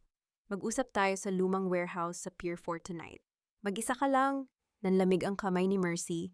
Ang laban ay hindi pa pala tapos. At sa pagkakataong ito, ang tadhana ay humihingi ng isang sakripisyong hindi niya inaasahan. Huwag kang lalapit, Mercy. Umalis ka na rito, iligtas mo ang sarili mo. Ang boses ni Lola Amara ay basag at mahina. Tila bawat salita ay binubunot mula sa kanyang nanghihinang dibdib. Nakaupo siya sa isang lumang wheelchair sa gitna ng madilim at malawak na bodega sa Pier 4. Ang tanging liwanag ay nanggagaling sa isang bumbilyang pabalik-balik, ang kurap na nagbibigay ng nakakatakot na anino sa mga naglalakihang container van sa paligid. Mula sa dilim, lumabas si Doña Consuela. Hawak ang isang de-bateriyang taser na kumikislap sa asul na kuryente. Sa tabi niya ay si Brenda na hindi na makatingin ng diretso kay Mercy. Ang kanyang mukha ay puno ng takot, ngunit puno rin ng kawalan ng pag-asa. Nandito na ang paborito mong Apo Amara. Huwag kang maingay. Dulas ng dila ni Consuela, ang kanyang boses ay tila isang ahas na naglalaway sa biktima. Tumingin siya kay Mercy, na noon ay nakatayo sa bukana ng bodega mag-isa at nanginginig ang mga kamay. Ibigay mo sa amin ang USB at ang original na report mula sa Talyer Mercedes. Ngayon din kung gusto mo pang makitang humihinga ang matandang ito bukas. Bitawan mo si Lola Consuela. Wala siyang kinalaman dito. Ang kasalanan ko ay sa inyo ni Mateo, huwag niyo siyang idamay, sigaw ni Mercy. Ang bawat tibok ng kanyang puso ay tila isang tambol na nagbababala ng kamatayan. Gusto niyang sumugod, gusto niyang yakapin ang matandang babaeng nag-iisang naging sandigan niya sa impyernong mansyon ng mga santos. Ngunit ang takot para sa buhay ni Lola Amara ay nagpako sa kanya sa kinatatayuan. Dahan-dahang lumapit si Consuela kay Lola Amara at hinawakan ang manipis na balikat ng matanda. Alam mo ba, Mercedes? Ang lola mo ang nakakita sa akin noong gabing iyon. Siya ang nakakita ng luwagan ng mekaniko ang preno ng sasakyan ng nanay mo. 6 na taon niyang itinago ang sikretong iyon para lang protektahan ka. Akala niya kapag nanahimik siya, magiging maayos ang buhay mo sa amin. Napakagandang sakripisyo, di ba? Nanlamig ang buong pagkatao ni Mercy. Tumingin siya kay Lola Amara na ngayon ay umiyak na ng tahimik. Lola, totoo po ba? Alam niyo po. Patawarin mo ako, Mercy, hikbi ng matanda. Ayokong mawala ka rin sa akin. Akala ko mapoprotektahan kita kapag nanahimik ako, pero nagkamali ako. Ang katahimikan ko ang naging daan para mas lalo kanilang saktan. Tama na ang drama to, bulyaw ni Consuela. Inilapit niya ang taser sa leeg ni Lola Amara. Ang mga dokumento, Mercedes, ibigay mo na. Dahan-dahang inilabas ni Mercy ang mga dokumento mula sa kanyang bag. Ngunit bago pa man niya ito may abot, isang malakas na tunog ng sirena sa malayo ang bumasag sa katahimikan. Nagpanik si Brenda. Tita, ang mga pulis, sabi ko sa inyo susundan nila tayo. Traidor ka, Mercedes. Sigaw ni Consuela. Sa sobrang galit at taranta na itulak niya ng malakas ang wheelchair ni Lola Amara patungo sa isang tumpok ng mga bakal na tubo. Lola, sigaw ni Mercy. Mabilis siyang tumakbo at sinalo ang katawan ng matanda bago pa ito tumama sa matitigas na bakal. Bumagsak sila sa semento at naramdaman ni Mercy ang bigat ni Lola Amara sa kanyang bisig. Mabilis na tumakas sina Consuela at Brenda patungo sa likurang bahagi ng bodega, ngunit bago pa man sila makalayo ang mga anino mula sa itaas, ay bumagsak si Rico at ang mga awtoridad ay kanina pa pala nakapalibot. Ang tunog ng mga yabag ng sapatos sa semento at ang mga utos ng pulis ay binalot ang buong paligid. Ngunit hindi na iyon pinansin ni Mercy. Ang kanyang buong mundo ay nakatuon lamang sa matandang babaeng hawak niya. Lola, gising po. Nandito na ako, ligtas na tayo. Nanginginig na sabi ni Mercy habang hinahaplos ang maputing buhok ni Lola Amara. Dahan-dahang iminulat ni Lola Amara ang kanyang mga mata. May isang mapayapang ngiti na sumilay sa kanyang mga labi, isang ngiting tila nagpapakita ng kalayaan. Matapos ang 6 na taon ng pagtatago ng madilim na lihim. Mercy. Apo, sa wakas wala na akong daladalang bigat. Malaya ka na. Huwag kang magtanim ng galit. Maging masaya ka. Para sa akin. Para sa nanay mo. Lola, huwag po kayong magsalita ng ganyan, Rico. Tulong, tumawag kayo ng ambulansya. Sigaw ni Mercy, ang kanyang mga luha ay pumatak sa mukha ni Lola Amara, humahalo sa pawis at alikabok. Huminga ng malalim si Lola Amara, isang mahabang buntong hininga na tila nagpapakawala sa lahat ng sakit ng mundong ito. Dahan-dahang bumagsak ang kanyang kamay mula sa pagkakahawak sa braso ni Mercy.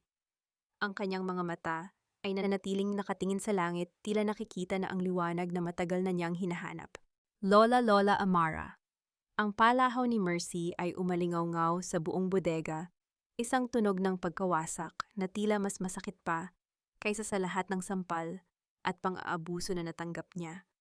Naramdaman ni Mercy ang isang pares ng matitigas na bisig na yumakap sa kanya mula sa likod. Si Rico. Hindi nagsalita ang lalaki. Hinayaan niya lang na ilabas ni Mercy ang lahat ng pait sa kanyang dibdib habang yakap ang malamig na katawan ng tanging tao sa pamilya Santos na tunay na nagmahal sa kanya. Sa gabing iyon, kasabay ng huling hininga ni Lola Amara ay ang tuluyang pagkamatay ng Mercy na marunong pang magpatawad ng walang hanggan. Ang bawat luhang pumatak sa semento ng Pier 4 ay naging sumpa, isang sumpa na walang sino man sa mga Santos ang makakaligtas sa puot na nagniningas na sa kanyang puso. Ang katahimikan ay hindi palaging tanda ng kapayapaan. Minsan ito ang hudyat ng paparating na pinakamalakas na bagyo. 3 araw matapos ang libing ni Lola Amara, nakatayo si Mercy sa harap ng isang malaking salamin sa loob ng kanyang silid sa Aegis Capital. Wala nang benda ang kanyang palad, ngunit ang peklat na naiwan doon ay nagsisilbing permanenteng paalala ng gabing itinapon siya sa ulan. Ang kanyang mga mata ay hindi na namumula sa pag-iyak. Sa halip may isang uri ng liwanag doon na kasing lamig ng yelo at kasing talim ng kidlat. Sa labas ng bintana, ang langit ng Maynila ay nagdidilim na hudyat ng pagsisimula ng gabi. Ngunit para sa pamilya Santos, ang gabing ito ang inaasahan nilang magiging muling pagsikat ng kanilang bituin. Sa kabila ng pagkamatay ni Lola Amara na ipinalabas nilang natural causes, itinuloy pa rin ni Doña Consuela ang marangyang party para sa engagement ni na Mateo at Soraya. Isang desperadong hakbang para ipakita sa mga creditors at sa lipunan na matatag pa rin sila. Dahan-dahang isinuot ni Mercy ang kanyang huling hiyas, isang kwintas na gawa sa itim na perlas. Ito ang kanyang balute. Ang bawat butil nito ay tila sumasalamin sa bawat pait na kanyang nilunok sa loob ng 6 na taon. Pumasok si Rico sa silid, suot ang isang formal na tuxedo. Huminto siya sa likuran ni Mercy at tiningnan ang refleksyon ng babae sa salamin. Handa na ang lahat, Mercy, ang media, ang mga board members, at ang lahat ng ebidensya. Isang hudyat mo lang at magsisimula na ang pagguho ng kanilang mundo. Humarap si Mercy sa kanya. Ang kanyang mukha ay walang emosyon, tila isang estatwang gawa sa marmol. Hindi lang sila basta guguho, Rico. Gusto kong panoorin nila ang bawat pader ng kanilang kaharian habang dinudurog ng sarili nilang kasakiman. Gusto kong maramdaman nila ang lamig ng ulan na naramdaman ko noong gabing pinalayas nila ako. Sigurado ka ba na gusto mong gawin ito ng personal? Tanong ni Rico, ang kanyang boses ay puno ng pag-aalala.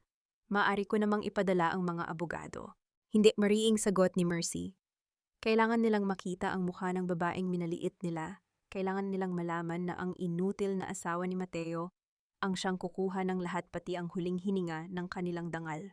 Habang bumababa sila patungo sa naghihintay na sasakyan, naalala ni Mercy ang huling habilin ni Lola Amara. Huwag kang magtanim ng galit, sabi ng matanda. Ngunit sa puso ni Mercy, ang ginagawa niya ay hindi paghihigante. Ito ay paglilinis. Paglilinis sa mundo mula sa mga taong kumukuha ng buhay at dangal para lamang sa pera. Sa kabilang panig ng lungsod, ang grand ballroom ng isang 5 bituin na hotel ay puno ng ningning. Ang mga crystal na chandelier ay nagbibigay ng marangyang liwanag sa mga panauhing suot ang kanilang pinakamahal na hiyas. Sa gitna ng entablado nakatayo si Mateo, suot ang isang kampanteng ngiti habang nakaakbay kay Soraya na animoy isang reyna. Sa gilid si Doña Consuela ay masayang nakikipag-usap sa mga maimpluwensyang tao. Tila nakalimutan na ang kanyang biyenan ay wala pang 1 linggong nakabaon sa lupa. Ladies and gentlemen, panimula ni Mateo sa mikropono, ang boses niya ay puno ng kayabangan. Ngayong gabi hindi lang natin ipinagdiriwang ang pag-iisang dibdib namin ni Soraya. Ipinagdiriwang din natin ang muling pagbangon ng Santos Group mula sa mga taong nagtangkang sumira sa amin. To a new beginning. Nagpalakpakan ang mga tao. Ang tunog ng mga basong nagtatama sa isa't isa ay tila isang masayang musika para sa mga Santos. Ngunit ang tawanan ay biglang naputol nang bumukas ang malalaking pinto ng ballroom. Isang katahimikan ang mabilis na kumalat na tila isang malamig na hangin na pumasok sa mainit na silid. Ang lahat ng mata ay natuon sa babaeng nakatayo sa bukana. Nakasuot ng isang simpleng itim na gown na lalong nagpatingkad sa kanyang maputing balat. Naglakad si Mercy, papasok. Hindi siya nagmamadali. Ang bawat hakbang ng kanyang takong ay lumilikha ng matigas na tunog sa makintab na sahig, tila isang martilyong tumatama sa pako ng kabaong. Sa tabi niya, si Rico ay naglalakad ng may awtoridad, hawak ang isang itim na folder. Nabitawan ni Mateo ang kanyang baso na lumikha ng tunog ng nababasag na kristal sa gitna ng katahimikan. Ang kanyang mukha ay biglang nawalan ng kulay. Si Doña Consuela naman ay napahawak sa kanyang dibdib, ang kanyang mga mata ay nalalaki sa gulat at takot. Mercedes, nauutal na sambit ni Mateo. Huminto si Mercy sa tapat ng entablado. Tumingala siya at tiningnan ng diretso sa mata ang asawa. Isang mapait at matalim na ngiti ang sumilay sa kanyang mga labi. Ituloy niyo ang pagdiriwang, Mateo. Huwag niyo akong intindihin. Malamig na sabi ni Mercy, ang kanyang boses ay umaalingaw-ngaw sa bawat sulok ng ballroom. Nandito lang ako para ibigay ang huling regalo ko para sa inyong dalawa. Isang regalo na 6 na taon niyo ring hinintay. Inabot ni Rico ang mikropono kay Mercy. Ang lahat ng camera ng media na nandoon ay biglang humarap sa kanya. Ang buong bansa ay malapit nang makapanood ng isang paghuhukom na walang sino man ang makakalimot. Tapos, akala niyo ba ay matatapos ang lahat sa isang baso ng champagne at mga pekeng ngiti? Ang boses ni Mercy ay hindi malakas, ngunit ang talim nito ay bumasag sa bawat bulungan sa loob ng Grand Ballroom. Ang lahat ng mata mula sa mga naglalakihang negosyante hanggang sa mga cameraman ng mga sikat na TV networks ay nakatuon sa babaeng nakatayo sa gitna ng entablado. Hawak niya ang mikropono ng may kampanting daliri, tila hindi nararamdaman ang panginginig ng paligid. Mercedes, bumaba ka dyan. Wala kang karapatang gambalain ang party na ito. Sigaw ni Mateo, ang kanyang boses ay pumiyok sa takot na pilit itinatago ng galit. Susugod sana siya para agawin ang mikropono, ngunit hinarangan siya ni Rico. Isang matigas na tingin lang ang ibinigay ni Rico, sapat na para mapako ang mga paa ni Mateo sa kinatatayuan. Security, nasaan ang mga security? Ilabas ang baliw na babaeng ito. Alahaw ni Doña Consuela mula sa ibaba ang kanyang mga kamay, ay nanginginig habang mahigpit na nakahawak sa kanyang perlas. Tumingin si Mercy sa kanyang dating biyenan. Huwag kayong mag-alala, Doña Consuela, lalabas din ako. Pero bago iyon, hayaan niyo muna kaming ipakita ang huling commercial para sa gabing ito. Sara isang iglap ang malaking LED screen sa likod ng entablado na kanina ay nagpapakita ng mga litrato ni Mateo at Soraya ay biglang nagdilim. Pagkalipas ng ilang segundo, isang malinaw na audio recording ang umalingaw-ngaw sa buong ballroom. Pirmahan mo na to, Mercy. Sawa na ako sa pagpapanggap mo bilang tapat na asawa habang nakikipagtalik ka sa kung sino-sinong negosyante sa likod ko. Iyon ang boses ni Mateo noong gabing pinalayas niya si Mercy. Sinundan ito ng mga litrato ng mga peking dokumentong ginawa ng pamilya Santos para idiin si Mercy sa kasong qualified theft. Ang mga panauhin ay nagsimulang magbulungan, ang tunog ng kanilang pagkabigla ay tila isang malakas na agos ng tubig na humahampas sa pader. Kasinungalingan yan, edited ang record na yan, sigaw ni Mateo habang ang pawis ay dahan-dahang tumutulo mula sa kanyang noo patungo sa kanyang formal na polo. Gusto niyo ba ng mas malinaw? Tanong ni Mercy. Ang kanyang boses ay walang bakas ng awa, nagpalit ang imahe sa screen. Sa pagkakataong ito, isang video ang lumitaw. Ito ay kuha mula sa isang lumang CCTV sa isang talyer. Kitang-kita ang mukha ni Mateo habang kausap ang isang mekaniko at ang pag-abot niya ng isang makapal na sobre kapalit ng pagsasaayos. Sa preno ng sasakyan ng ina ni Mercy, 6 na taon na ang nakalilipas. Isang nakakabinging katahimikan ang bumalot sa buong ballroom. Ang tanging maririnig ay ang mabilis na paghinga ni Doña Consuela na tila hinahabol ang kanyang huling lakas. Ang mga flash ng camera ay nagsimulang kumislap ng sunod-sunod, tila mga kidlat na tumatama sa mga Santos sa gitna ng kanilang kahihiyan. 6 na taon akong nanahimik.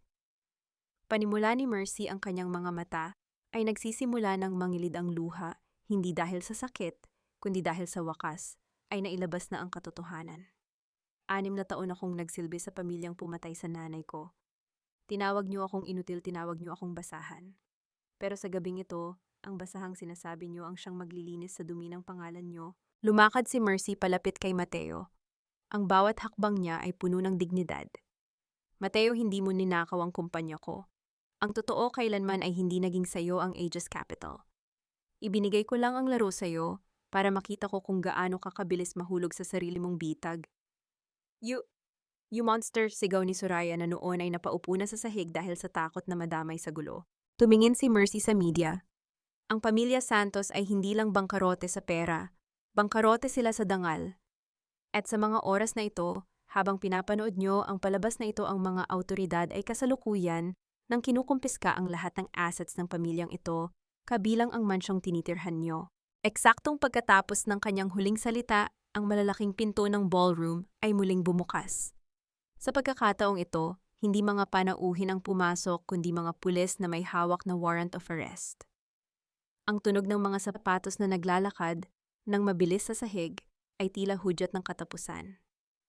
Mateo Santos, Doña Consuela Santos at Brenda Santos. You are all under arrest for multiple counts of fraud, defamation, and the reopened case of the homicide of Elena Del Rosario, anunsyo ng opisyal. Pinanood ni Mercy habang pinupusasan si Mateo. Ang lalaking dati ay tinitingala niya ay tila isang basang sisiw na nanginginig sa takot. Nang dumaan ang mga pulis sa harap niya, dala si Doña Consuela, huminto ang matanda. Ang kanyang mukha ay tila isang tuyong dahon, wala nang bakas ng dati nitong ningning. Hindi pa tayo tapos, Mercedes. Bulong ng matanda nang may huling nagniningas na puot sa kanyang mga mata. Tapos na tayo, Consuela ba? Sagot ni Mercy nang may mahinahong ngiti. Dahil sa kulungang pupuntahan nyo, walang perlas o diamante ang makapagliligtas sa inyo mula sa inyong konsensya. Nang mailabas na ang mga santos, dahan-dahang ibinaba ni Mercy ang mikropono. Ang lahat ng tensyon sa kanyang katawan ay tila biglang naglaho. Naramdaman niya ang isang mainit na kamay na humawak sa kanyang balikat. Si Rico, tapos na, Mercy. Malaya ka na, bulong ng lalaki. Tumingala si Mercy sa mga chandelier na kanina ay tila nagbabanta, ngunit ngayon ay nagbibigay na lamang ng payapang liwanag. Ang kanyang golden moment ay hindi ang makitang poses ang asawa, kundi ang maramdamang sa unang pagkakataon sa loob ng 6 na taon, ang kanyang puso ay hindi na sumisigaw ng bakit. Ngunit sa gitna ng katahimikan ng kanyang tagumpay, isang mensahe ang pumasok sa kanyang telepono mula sa isang hindi kilalang numero. Congratulations, CEO Mercy. Pero akala mo ba ay si Consuela lang ang may hawak ng sikreto ng nanay mo? Hanapin mo ang Project Lotus sa files ni Rico. Doon mo malalaman ang tunay na dahilan kung bakit kailangang mamatay ni Elena. Nanigas si Mercy. Dahan-dahan niyang nilingon si Rico na noon ay may kausap sa telepono. Isang bagong kaba ang gumapang sa kanyang dibdib. Tapos na nga ba talaga ang laban o nagsisimula pa lamang ang isang mas malalim na pagtatraidor Ang mga pader na dati ay balot ng ginto at karangyaan ngayon ay napalitan na ng malamig at kinakalawang na rehas. Sa loob ng city jail, ang amoy ng Clorox at pawis ay tila naging permanenteng pabango ni Mateo. Nakaupo siya sa isang manipis na banig.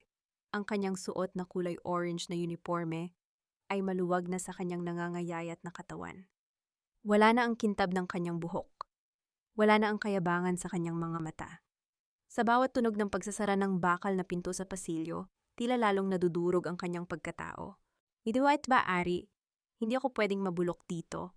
Bulong ni Mateo sa sarili habang ang kanyang mga kuko ay pilit na kumakamot sa sementong sahig. Mercy, bakit mo ginawa ito sa akin? Sa kabilang selda si Doña Consuela ay nananatiling tahimik, ngunit ang kanyang mga mata ay nakatitig sa kawalan.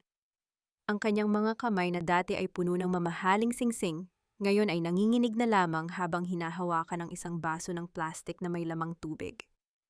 Ang kanyang hiya o dangal na labis niyang pinangalagaan ay tuluyan ng naging abo sa harap ng buong bansa. Ang bawat dasal na binibitawan niya ngayon ay tila hindi na umaabot sa langit, kundi bumabalik lamang sa kanya bilang isang sumpa. Samantala sa labas ng kulungan, ang mansyon ng mga Santos ay mistulang isang ghost town. Ang mga gamit ay nilalagyan na ng yellow tape ng mga autoridad. Nakita ni Mercy ang eksenang ito mula sa loob ng kanyang sasakyan. Pinanood niya si Soraya at Brenda habang pilit na inilalabas ang kanilang mga personal na gamit, umiiyak at nakikipagtalo sa mga sheriff. Ang mga taong dati ay tinitingala sa kanilang barangay ngayon ay pinag-uusapan na lamang bilang mga magnanakaw at mamamatay tao. Hindi naramdaman ni Mercy ang kagalakang inaasahan niya. Sa halip, isang malalim na pagod ang bumalot sa kanya. Ngunit ang pagod na iyon ay agad na palitan ng kaba nang maalala niya ang mensahe tungkol sa Project Lotus. Pagbalik sa Aegis Capital, siniguro ni Mercy na wala na si Rico sa opisina. Dahan-dahan siyang pumasok sa silid ng lalaki, ang kanyang puso ay tila isang tambol na mabilis ang pagpalo. Alam niyang ang pagtatraidor sa tiwalang ibinigay ni Rico ay isang malaking sugal, pero kailangan niyang malaman ang katotohanan. Sa ilalim ng isang nakatagong partition sa computer ni Rico, nahanap niya ang folder, Project Lotus 2018. Nang buksan niya ang mga files, ang bawat dokumentong lumalabas sa screen ay tila isang malamig na tubig na ibinuhos sa kanyang buong katawan. Ang Project Lotus ay hindi lamang tungkol sa negosyo. Ito ay isang detalyadong plano ng pagsasanib ng kumpanya ng tatay ni Rico at ng kumpanya ng nanay ni Mercy. Ngunit may isang nakatagong kasunduan. Ang nanay ni Mercy ay nakahandang ibigay ang lahat ng ebidensya laban sa mga Santos, kapalit ng isang malaking halaga na mapupunta sa pag-aaral ni Mercy sa ibang bansa. Ngunit ang mas masakit na katotohanan ay ang huling email sa folder. Galing ito sa tatay ni Rico, isang bago ang aksidente.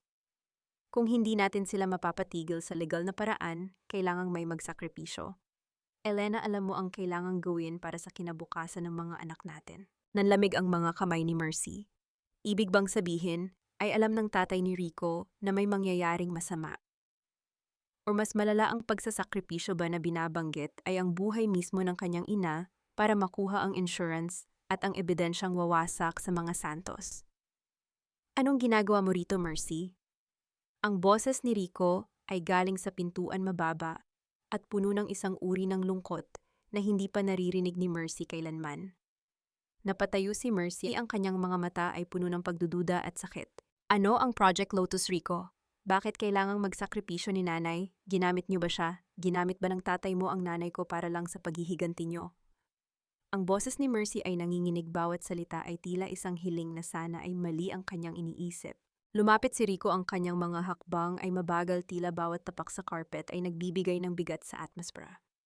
Ang Project Lotus ay ang tanging paraan para mabuhay ka, Mercy. Ang nanay mo, siya ang nagpilit na ituloy ang plano kahit alam niyang mapanganib. Hindi siya ginamit ng tatay ko. Sila ang nagkasundo na tapusin ang kasamaan ng mga Santos kahit ano pa ang kapalit. Kahit ang buhay niya, sigaw ni Mercy. Buhay niya ang naging kabayaran, Rico.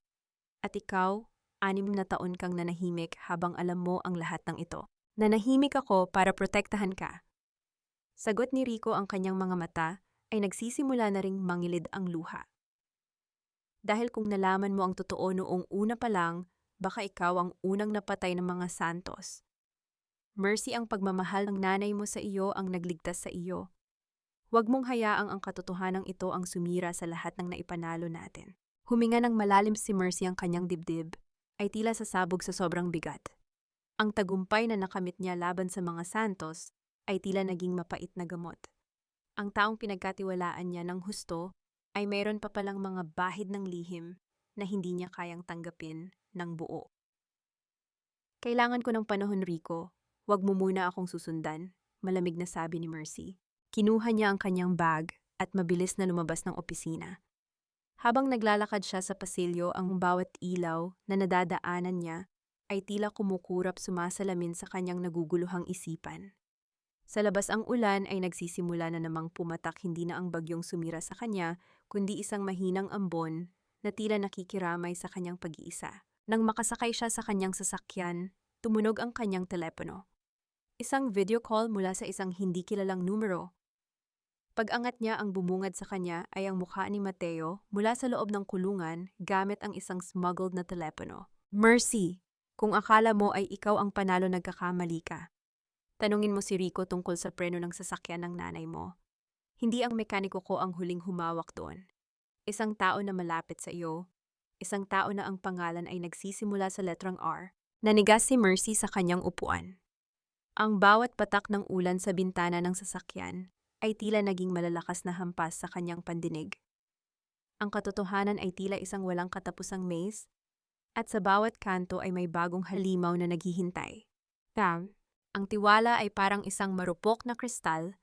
Kapag nabasag, kahit anong pandikit ang gamitin, mananatili ang mga lamat na humahati sa katotohanan. Nanatiling nakatulala si Mercy sa screen ng kanyang telepono habang ang huling tawa ni Mateo ay tila isang laso na dahan-dahang pumapatay sa kanyang huling pag-asa.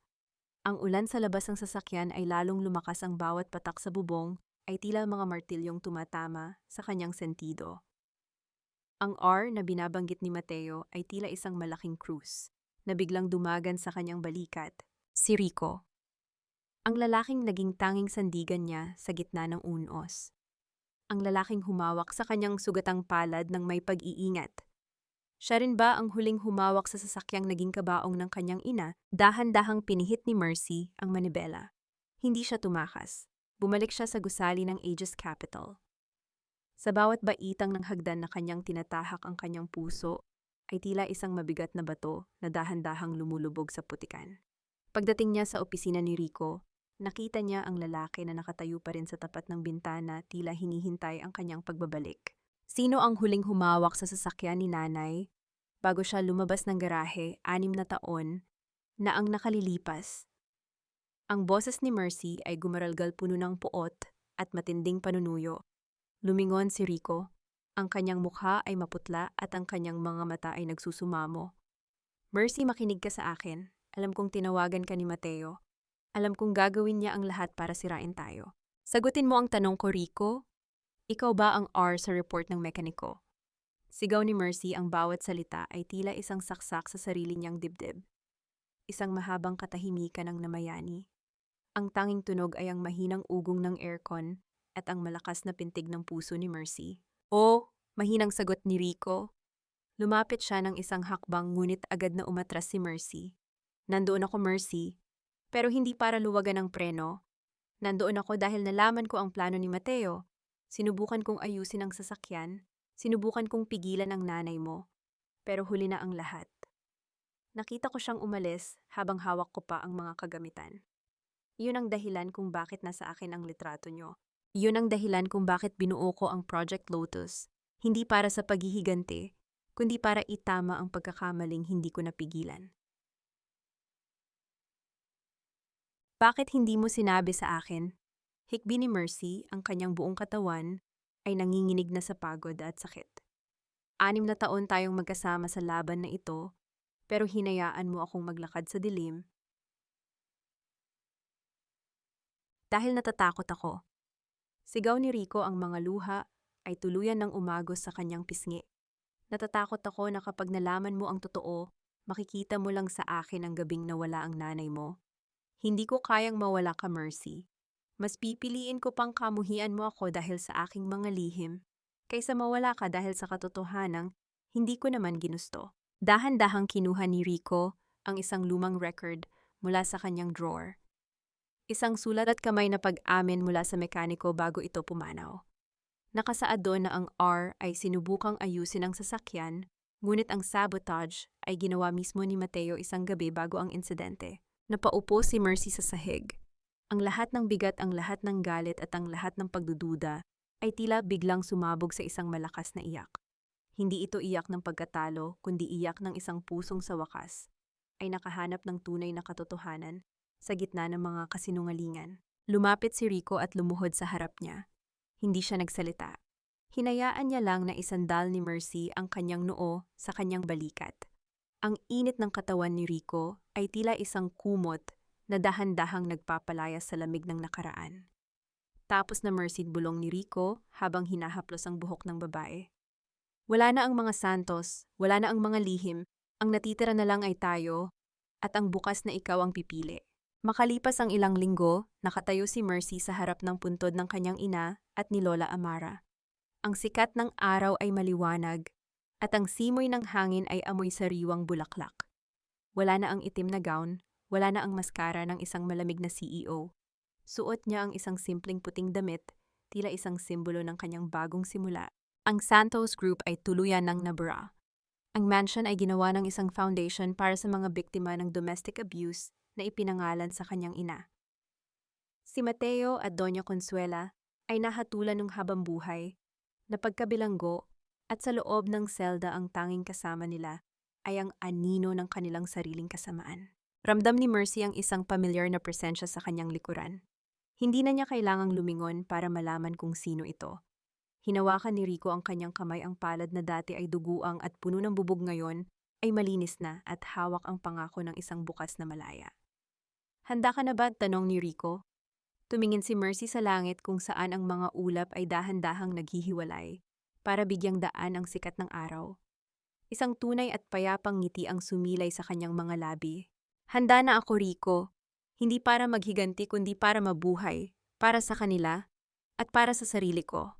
Habang naglalakad sila palayo sa sementeryo, ang bawat hakbang ni Mercy ay tila isang tula ng pag-asa.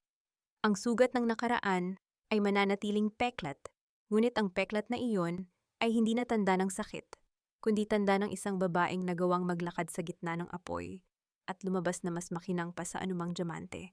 1 taon ang mabilis na lumipas, na tila isang dahan-dahang pag-ikot ng pahina sa isang makapal na aklat ng buhay. Ang dating mansyon ng mga Santos na dati ay puno ng malamig na pader at mga lihim ng kasakiman ngayon, ay binuksan na ang mga bintana para sa sikat ng araw at sariwang hangin. Ang malaking gate na dati ay sumisimbolo sa pagkakulong ni Mercy ay palaging nakabukas ngayon para sa mga kababaihan at batang nangangailangan ng pagkalinga. Nakatayo si Mercy sa balkonahe, pinagmamasdan ang mga bata na nagtatakbuhan sa hardin ang lugar kung saan dati siyang lumuluhan ng tahimik sa ilalim ng ulan. Ang dating tuyong lupa ay punong-puno na ngayon ng mga makukulay na bulaklak na itinanim niya kasama ang mga residente ng foundation. Ang bawat talulot ay tila sumasalamin sa muling pagkabuhay ng kanyang sariling pag-asa. Dahan-dahang hinawakan ni Mercy ang peklat sa kanyang palad. Hindi na ito mapula, hindi na rin ito makati. Isa na lamang itong puting linya na nagsisilbing mapa ng kanyang nakaraan. Sa bawat pagdampi ng kanyang daliri sa balat na aalala niya ang bawat sakripisyo, bawat pait, at ang mahabang paglalakbay mula sa pagiging isang biktima tungo sa pagiging isang tagapagtanggol. Sa loob ng city jail, balita ni Mercy na ang katahimikan na ang naging tanging kaibigan ni Mateo at Doña Consuela. Ang dating marangyang buhay ay napalitan ng isang maliit na espasyo at ang paulit-ulit na pagsisisi na huli na para maitama. Hindi naramdaman ni Mercy ang kagalakan sa kanilang pagdurusa, kundi isang malalim na pagpapakawala. Ang pagpapatawad para kay Mercy ay hindi nangangahulugang kinalimutan niya ang lahat. Ito ay pagpapasya na hindi nahayaang kontrolin ng galit ang kanyang bawat paghinga. Pinatawad niya sila hindi dahil karapat-dapat sila, kundi dahil karapat-dapat siya sa kapayapaan. Naramdaman niya ang isang marahang dampi ng kamay sa kanyang balikat. Hindi na siya nagulat. Ang amoy ng pamilyar na pabango ni Rico ay tila isang senyales ng kaligtasan na palaging kasama niya. Malalim na naman ang iniisip mo. Bulong ni Rico, ang boses niya ay kasing amo ng hangin sa dapit hapon. Iniisip ko lang kung gaano kalayo na ang narating natin, sagot ni Mercy habang sumasandal sa bisig ng lalaki. Dati ang tanging pangarap ko lang ay makaligtas sa susunod na araw. Ngayon pakiramdam ko ay abot kamay ko na ang buong mundo. Dahil hindi ka lang sumuko, Mercy, pinili mong lumaban ng may dangal, seryosong saad ni Rico. Ang Project Lotus ay matagal nang tapos, pero ang kwento natin ay nagsisimula pa lamang. Tumingin si Mercy sa papalubog na araw sa baybayin ng Maynila. Ang langit ay nagkukulay lila at ginto, isang huling pagpupugay sa araw na lumipas bago ang pagdating ng gabing mapayapa. Sa pagkakataong ito, wala nang kaba sa kanyang dibdib. Ang bawat tibok ng kanyang puso ay tila isang awit ng pasasalamat. Ang yun ang pinakamahalagang aral na natutunan ni Mercy ay hindi matatagpuan sa mga dokumento ng bangko o sa taas ng mga gusali. Natutunan niya na ang tunay na yaman ay ang kakayahang bumangon mula sa sariling abo at ang lakas na magmahal muli matapos ang paulit-ulit na pagkawasak. Ang kanyang buhay ay hindi na isang trahedya, kundi isang obra maestra ng katatagan. Rico, salamat, mahinang sabi ni Mercy. Para saan, tanong ng lalaki. Sa hindi pagbitaw sa akin noong ang sarili ko mismo ay gusto ng sumuko. Ngumiti si Rico at mas hinigpitan ang yakap sa kanya. Habang ang dilim ay dahan-dahang bumabalot sa paligid, ang ilaw sa loob ng foundation ay isa-isang nagsisindi, tila mga bituin sa lupa na nagbibigay ng liwanag sa sinumang nawawala. Ang kwento ni Mercedes del Rosario ay hindi nagtapos sa paghihigante. Nagtapos ito sa pagtuklas na ang pinakamatamis na tagumpay ay ang makitang muli ang sarili sa salamin at ngumiti ng walang halong pait. Ang unos ay lumipas na at sa gitna ng katahimikan ng pag-asa ay muling sumibol, mas matatag at mas maliwanag kaysa sa anumang diamante sa mundo. Sa paglubog ng araw sa buhay ni Mercedes, hindi lamang ang dilim ng kahapon ang nagwakas, kundi ang pagsikat ng isang bagong umaga na puno ng sarili niyang liwanag. Ang katahimikang nadarama natin ngayon ay hindi tanda ng kawalan, kundi ang matamis na kapayapaan ng isang pusong sa wakas ay nakalaya na mula sa gabi ng pagdurusa. Mga mahal kong tagapakinig mula sa kailaliman ng aking puso, maraming salamat sa pagsama sa akin sa bawat hakbang ng mahaba at madamdaming hantrin na ito. Habang isinusulat ko ang mga huling bahagi ng kwento ni Mercy, lalo na nung sandaling pinalayas siya sa mansyon, habang duguan ang kanyang palad, at hawak ang planong magliligtas sana sa pamilyang Santos, hindi ko mapigilang mapahinto at mapaluha. Napakasakit isipin na ang taong pinag-alayan mo ng lahat ng iyong pag-ibig at sakripisyo ang siya ring sisira sa iyong dangal sa harap ng ulan. Ang kwentong ito ay hindi lamang bunga ng imahinasyon. Hinubog ito mula sa mga tunay na pait, pagsisikap at tagumpay ng mga kababaihan sa ating paligid na patuloy na bumabangon sa kabila ng mga lamat ng nakaraan. Tulad ng peklat sa palad ni Mercedes, ang ating mga pinagdaanang sugat ay hindi dapat itago o ikahiya. Ang mga lamat na yon ang nagpapatunay na tayo ay lumaban at nagtagumpay sa gitna ng unos. Ang ating halaga ay hindi nasusukat sa kintab ng diamanteng ibinibigay sa atin ng iba, kundi sa tibay ng ating loob na manatiling busilak at matatag kahit tayo ay pilit na itapon sa putikan. Kung kayo ang nasa kalagayan ni Mercedes, pipiliin niyo rin bang magpatawad para sa inyong sariling kapayapaan? O mas gugustuhin niyo ang paniningil hanggang sa huling sentimo? Gusto ko ring malaman nasaan kayo at ano ang inyong ginagawa habang pinakikinggan ang kwentong ito. Siguro ay nagtitiklop kayo ng damit nagluluto para sa pamilya o kaya naman ay nagpapahinga pagkatapos ng isang mahabang araw ng trabaho. Ibahagi niyo naman sa amin ang inyong mga saloobin o kahit isang maikling kwento ng inyong sariling pagbangon dahil dito sa ating tahanan palaging may nakikinig. Huwag din ninyong kalimutang i-like at i-share ang ating kwento para mas marami pa tayong pusong maabot at mabigyan ng pag-asa. Naway magsilbing inspirasyon ng buhay ni Mercedes na kayo ay mahalaga, kayo ay sapat, at may kapangyarihan kayong isulat ang inyong sariling masayang simula. Kahit gaano pa man kahirap ang kahapon, manatiling matatag puno ng pag-asa at laging piliin ang inyong sariling kaligayahan. Pamagat ng kwento ang reyna ng mga sugat pagbangon ni Mercedes. Paunawa ang lahat ng mga karakter at sitwasyon sa kwentong ito ay katang-isip lamang na binuo para sa layuning magbigay ng libangan at maghatid ng positibong mensahe sa bawat isa.